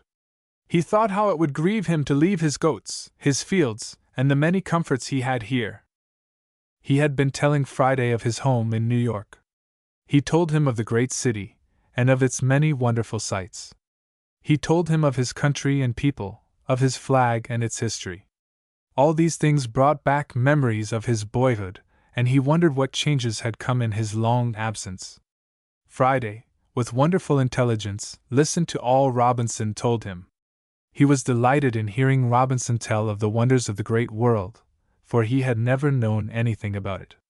As they talked, Robinson noticed the approach of a storm. The sky was getting black with clouds. The winds were blowing a hurricane. The waves were coming in mountain high. It reminded him of the eventful night now 25 years ago, when his ship was tossed up on the shore like an egg shell and broken to pieces. Suddenly there was a sound that made Robinson start from his seat with the wildest alarm. Was it the sound of a cannon from the ocean, or the terrible crash and roar of the water on the rocks of the coast? There it is again, it is a cannon! Some ship is in distress. This is its signal. Robinson ran out and down to the shore with Friday at his heels. "Oh, master," said Friday, "can we not help? If they only knew the island was here and how to steer into the harbor beyond the point of land on the south." Robinson was so excited that he scarcely knew what he was doing. He ran up and down the shore calling wildly, but the awful roar of the sea and wind drowned his cries. Suddenly his thoughts came to him. "Quick, Friday, get some fire in a pot. We will run to the point, gather grass and wood, and make a fire there. Maybe we can guide them into the harbor." They soon had a great beacon light sending its welcome greeting far over the sea. The pilot of the ship saw it, and steered his ship nearer and nearer. Robinson was ready to shout for joy as the ship seemed about to make the harbor. The ship had her sails torn in shreds and her rudder broken. It was hard to steer her in such a gale. On rounding the point, she was blown on the rocks. With a frightful crash which could be heard above the din of the storm, she struck and held fast. Robinson could hear the cries of the men and the orders of the officers. They were trying to get boats ready to put off, but such was the confusion of the storm and the enormous waves breaking over the deck that it could not be done quickly. Before the men could get a boat into the sea, and get into it, the ship gave a lurch to one side as though about to sink. All the men jumped for one boat. It was overburdened. The wind tossed it about. The sea soon filled it, and it went down, and all were lost. Robinson and Friday remained on the shore all night. They watched to see if they could not help some poor sailor that might cling to a plank and be blown on shore. They saw no one. At last they lay down, but they could not sleep. Many times they sprang up and ran about for fear that some poor fellow would need their help. At last morning came.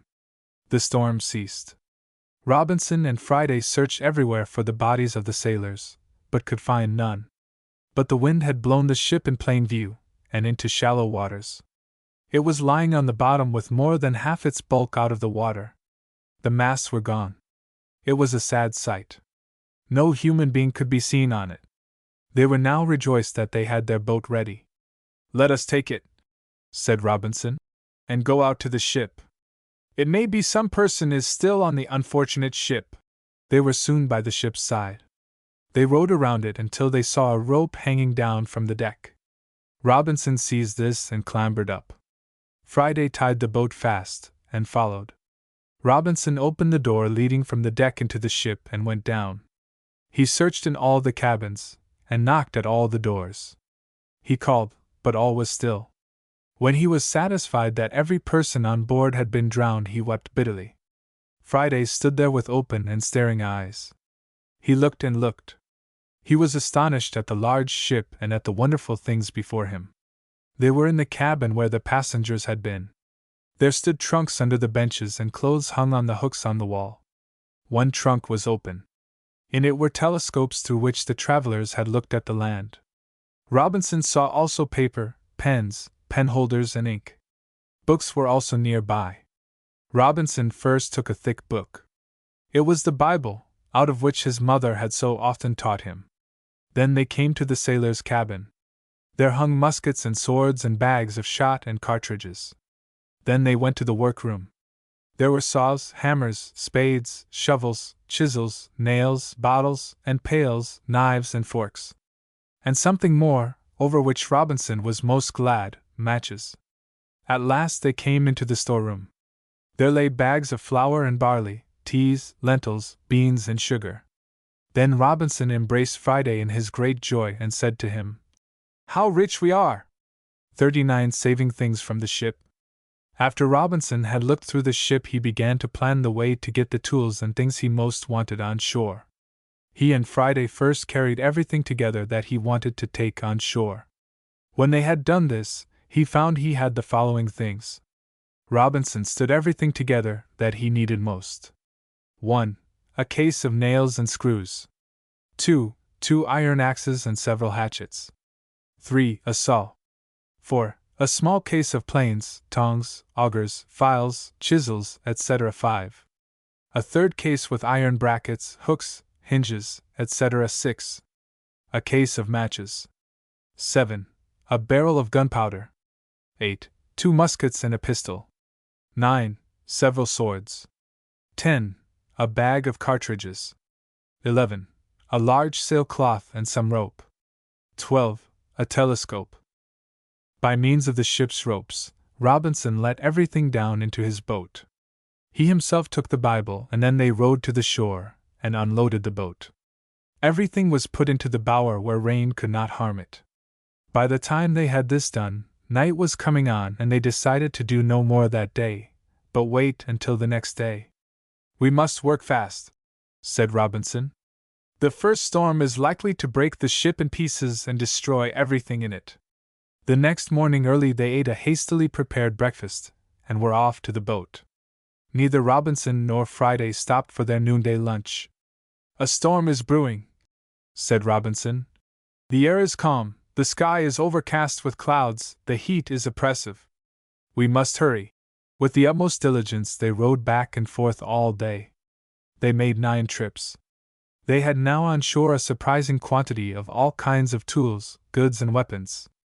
They had all kinds of ware to use in the kitchen, clothes, and food. Robinson prized a little 4-wheeled wagon and a whetstone. But in looking over his stores, Robinson suddenly discovered that he had no needles or thread. They went at once to procure these important articles. In looking for needles and thread, Robinson found a small trunk full of money and valuable stones. There were diamonds, rubies, pearls, and much gold. Robinson pushed it to one side. "What can I do with riches on this island? I would give them all for some needles and thread," he said to Friday. But on second thought he took the trunk and its contents along with him to his cave. For in the trunk were also letters and writings. "Perhaps," he said, "these tell to whom the valuables belong, and I can return them some time." Robinson at last found a case containing everything one could need with which to cut and sew cloth. There were scissors, thread, needles, thimbles, tapes, and buttons. But now the wind was rising and they must hurry. They were nearly ready for departure. They were passing through a part of the ship not before visited. They were surprised to hear a sound coming from a room whose door was kept shut by a heap of stuff that had been thrown against it by the violent pitching of the ship in the storm. Robinson and Friday cleared away the rubbish and were surprised to find a dog almost drowned. He was so weak from want of food that his cries could be heard a short distance only. Robinson took him tenderly in his arms and carried him to the boat, while Friday carried the sewing case and the trunk. The wind was now blowing a gale. A few yards from the ship they were in great danger. Robinson grasped the rudder and made Friday stand ready to cut away the mast in case they found the wind too strong.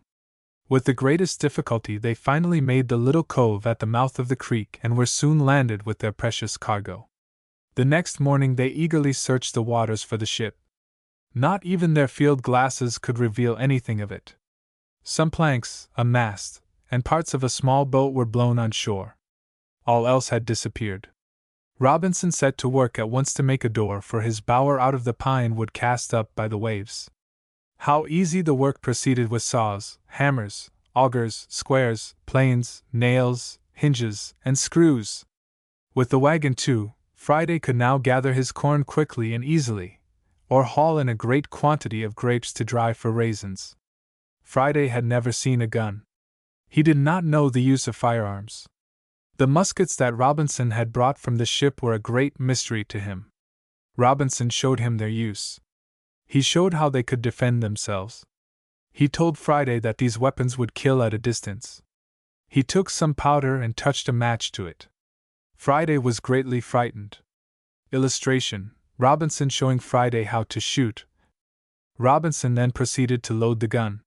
He put in some powder, a ball of lead or bullet. Then at the hammer he placed a little cap which gave a flash when struck.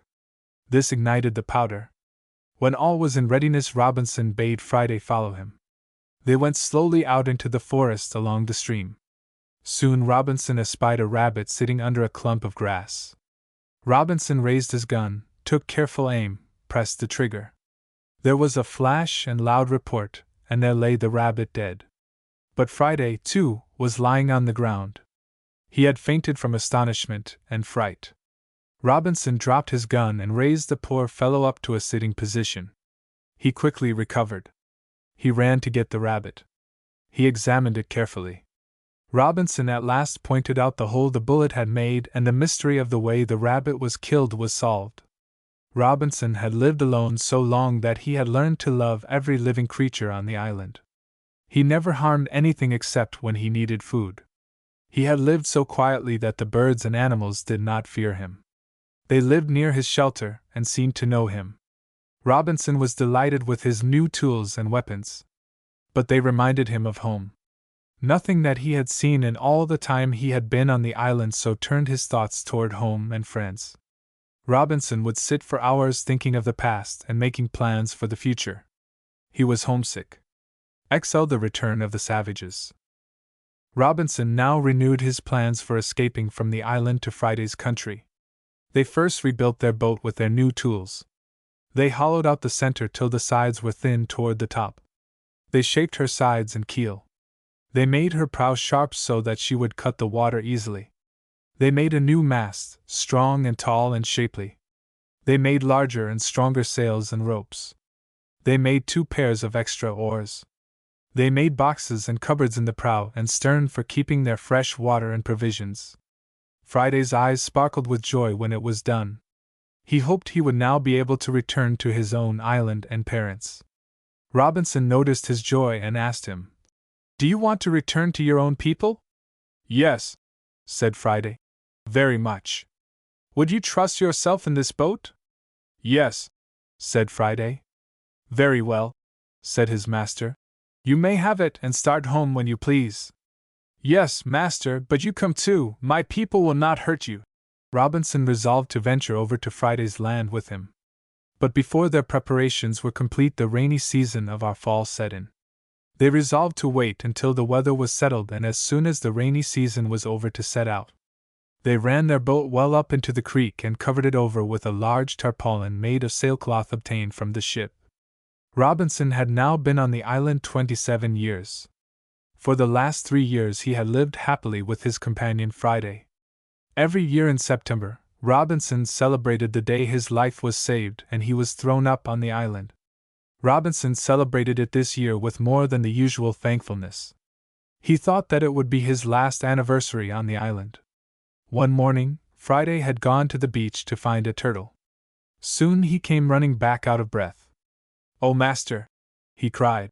"They are coming! They are coming to take me prisoner!" He was trembling with fright. "We must take our guns and defend ourselves," said Robinson. "But we will not kill anyone unless they attack us." This quieted Friday. They loaded 4 muskets and 3 pistols. Robinson put the pistols in his belt, where he also fastened a sword. He gave Friday a pistol and a musket, for Friday had learned to shoot well. Besides, Friday carried a bag of powder and bullets. Robinson took his field glasses and saw 21 savages with 2 prisoners. The prisoners were bound and lying on the ground. This was a war party celebrating a victory with a feast. They probably intended to kill their prisoners. "We must save the lives of those men," said Robinson.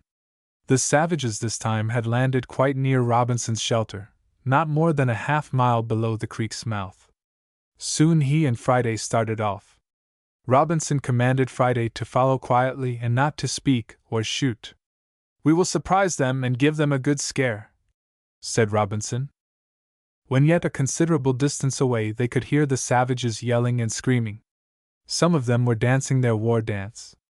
Their faces and bodies were painted to make them look terrible to their enemies. They were dancing around their prisoners with hideous cries and gestures. They could now see the prisoners plainly. One had a beard and was plainly a white man. Robinson was surprised and determined to save him at all risks. "Get your gun ready to fire," he said to Friday, "and when I say the word, let us run forward yelling and firing our guns over their heads. This will fill them with such fright that they will take to their heels and boats, and get away as soon as possible. In the scramble and confusion we will rush in and rescue the prisoners." This plan did not please Friday at all. His savage blood was up and he wanted to kill all he could. "Let's fire on them," he said. "Let's kill all but the prisoners." "No, no," said Robinson. "It's always wrong to take life unless it cannot be avoided to save one's own. Let's try my plan first." With great reluctance, Friday consented. At a signal from Robinson, they rushed forward, and when in plain sight, they fired off their muskets in the air. If the ground had suddenly exploded beneath their feet, there could have been no more confusion, astonishment, and fright. A few took to their heels. Others lay as if dead. They had swooned from fright. But as Robinson came up, they jumped to their feet and pushed into the boats, leaving the prisoners behind. Robinson and Friday still rushed forward and fired their remaining loaded guns and pistols in the air. The savages made all haste to get into their boats and push off. Soon they were well out to sea, paddling rapidly for the west. Robinson reloaded his arms and gave them a farewell volley, but not a soul was killed or even wounded. This gave Robinson great pleasure. He had accomplished his purpose without bloodshed. They could now turn to the prisoners. Robinson ran back to them and quickly cut their ropes. Robinson asked the white man who he was, but the man was too weak to answer. Robinson gave him a piece of bread. The fear of death being removed, the white man soon grew stronger. When Friday came running back from watching the boats, and saw the savage that had been a prisoner, he gave a loud yell. He threw his arms around the man, kissed him and laughed, and cried for joy. He put his head on his breast, and hugged him again and again. Robinson was greatly surprised and puzzled. He asked Friday what his actions meant. But so intent was Friday that he got no answer. At last Friday recovered far enough from his great joy to say with face beaming with delight, "Oh, master, this man is my dear father." They at once began a long conversation, each one told his story.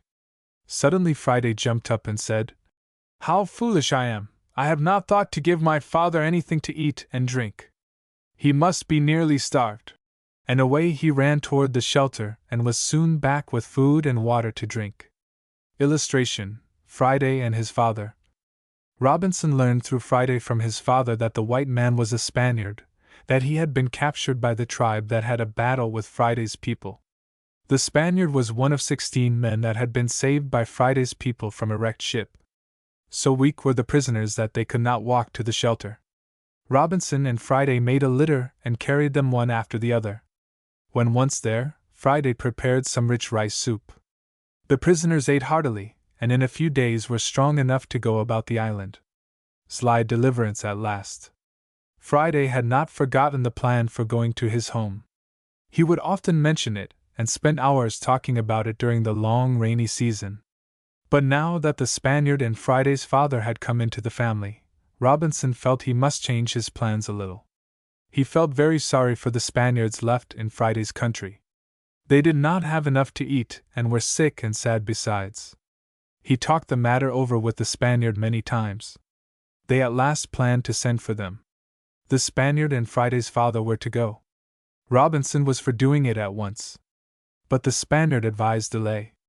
"How can we get food for ourselves and 15 others? Your small store will soon be used up," he argued. Robinson at last saw that this difficulty must be overcome. There was just one thing to do, and this, to delay their departure until a new crop of corn could be raised. This would take 6 months. But at it they went. The 4 men could do much and work fast. They cleared more ground and planted all the seed corn they could spare from their store. Besides this, they sowed about 12 bushels of barley they had gotten in the ship. The care for so much crop, its harvesting and storing away, kept them very busy for the season. Robinson not only did this, but also increased his flock of goats by catching kids and putting them in his pasture. He gathered, too, all the grapes he could and dried them on the branches of trees. At the end of the harvesting season, they made ready their boat. They filled it with all the bread it could well carry. They put in raisins and fresh water. Robinson gave the Spaniard and Friday's father each a musket and plenty of powder and bullets. Now, all was ready. Friday gave his father a loving farewell. He stretched out his arms towards him as the boat moved away. The Spaniard and Robinson waved their hats and they were off. They promised to be back in 8 or 9 days. Robinson and Friday made every preparation to receive the guests. They were to have a home not far from Robinson's, built of poles, and thatched with the long marsh grasses, like Robinson's bower. There was no need of hiding or defending it. It did not take long to fix it up. 8 days had now passed since the boat had left. Friday could hardly restrain himself longer. He watched the ocean all the time. He would go to the top of the hill with the field glasses every hour during the day to catch a first glimpse of them. Illustration: Robinson and Friday see a ship. On the 9th day, as Friday put up his glasses to search the waters, he dropped them with a yell of surprise. He tore down the hill with the utmost speed and rushed up to Robinson as one gone mad. "Look, look, old master!" he cried. A big ship way out on the sea." Robinson took the glasses, and sure enough, there within hailing distance was a large ocean-going vessel. Robinson was overcome with excitement. For 28 years his aching eyes had scanned the waters for this welcome sight. His joy was boundless. The ship looked like an American. Yes, there floated the American flag. How welcome a sight to Robinson! He could not utter a word. Tears filled his eyes and streamed down his cheeks. He would soon have news from home. He ran to the shore and shot off a gun to attract the attention of those on board. He heard answering shots at once. Soon a boat was lowered and in it 3 men rowed toward the shore. It was the captain himself and 2 sailors. The captain was astonished to find a man in the lonely island. Robinson told how it all had happened and how he would like to return home. To his unspeakable delight, the captain told him that the ship was bound for New York and would take him along free of charge, but he must leave that day. The ship could not be delayed any longer. Of course Robinson would go. Friday was beside himself with grief. He did not want to be left behind alone. He did not know that the Spaniards would ever return. Something might happen to them on the sea. But before the eventful day the Spaniards landed. They brought word that Friday's father had died after his return home. Friday was thrown into a fit of grief at the news. He wept and repeated over and over his praise of the good man. 42 Robinson at home. It was with a sad heart that Robinson made ready to leave. Every familiar place seemed now doubly dear to him. He went from one to another with tears in his eyes. Here lay his home. Here were his fields, his crops, and his goats. Everything was the work of his own hands. He had made them all. Which should he take? He hesitated long. He must take home some of his belongings to show the people at home. And there were his parrot and the dog which had won a place in Robinson's heart. He decided to take them along. At length he got together his diary, his parasol, his Bible, his treasures, a suit of clothes, his dog, and a hat. He had saved, too, his bow and arrows. These he decided to take along. Everything else he gave to his good man Friday and the Spaniard who wished to be allowed to remain on the island. Robinson kissed Friday tenderly. He with great effort finally tore himself away and ran to the shore where the ship's boat awaited him. But Robinson had not counted on the strength of Friday's love for him. Robinson's boat had not yet reached the ship when Friday sprang into the water and swam after him, shouting, "Master, take me with you. I would rather die than stay here without you." Robinson was touched at the devotion showed by the faithful Friday, and gave orders to turn the boat back and take him on board. The anchor was raised. The ship started on her way to the home Robinson had left so long ago. Illustration: Robinson leaving the island. The wind was favorable, and in 7 weeks the spires and buildings of his native city were in sight.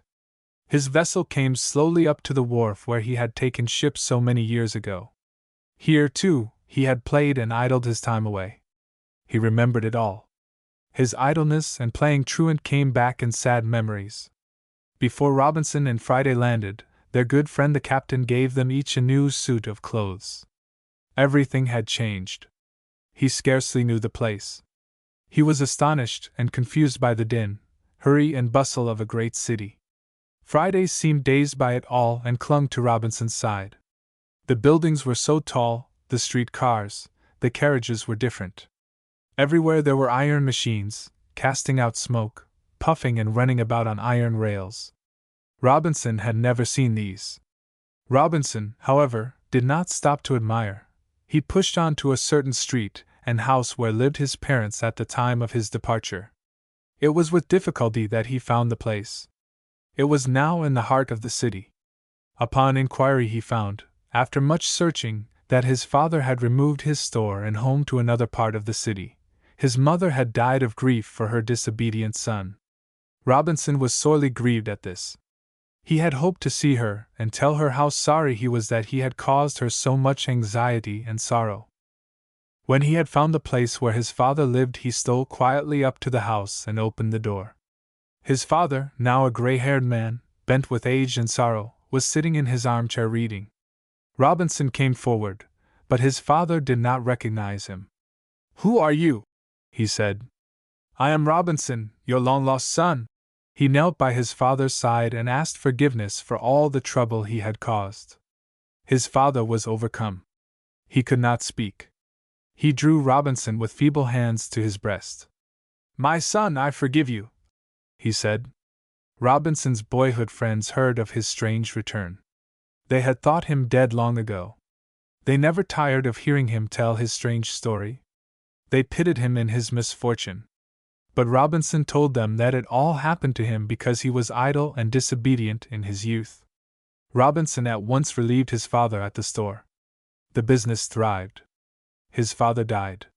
He soon had a home of his own with a happy family. Friday, the dog, and the parrot lived in it, dearly beloved and cared for by their master the rest of their days. In the home there is a young Robinson who loves to hear his father read from his diary of the wonderful things that happened on the island. Robinson tried many times to find the rightful owner of the gold and jewels, but never succeeded.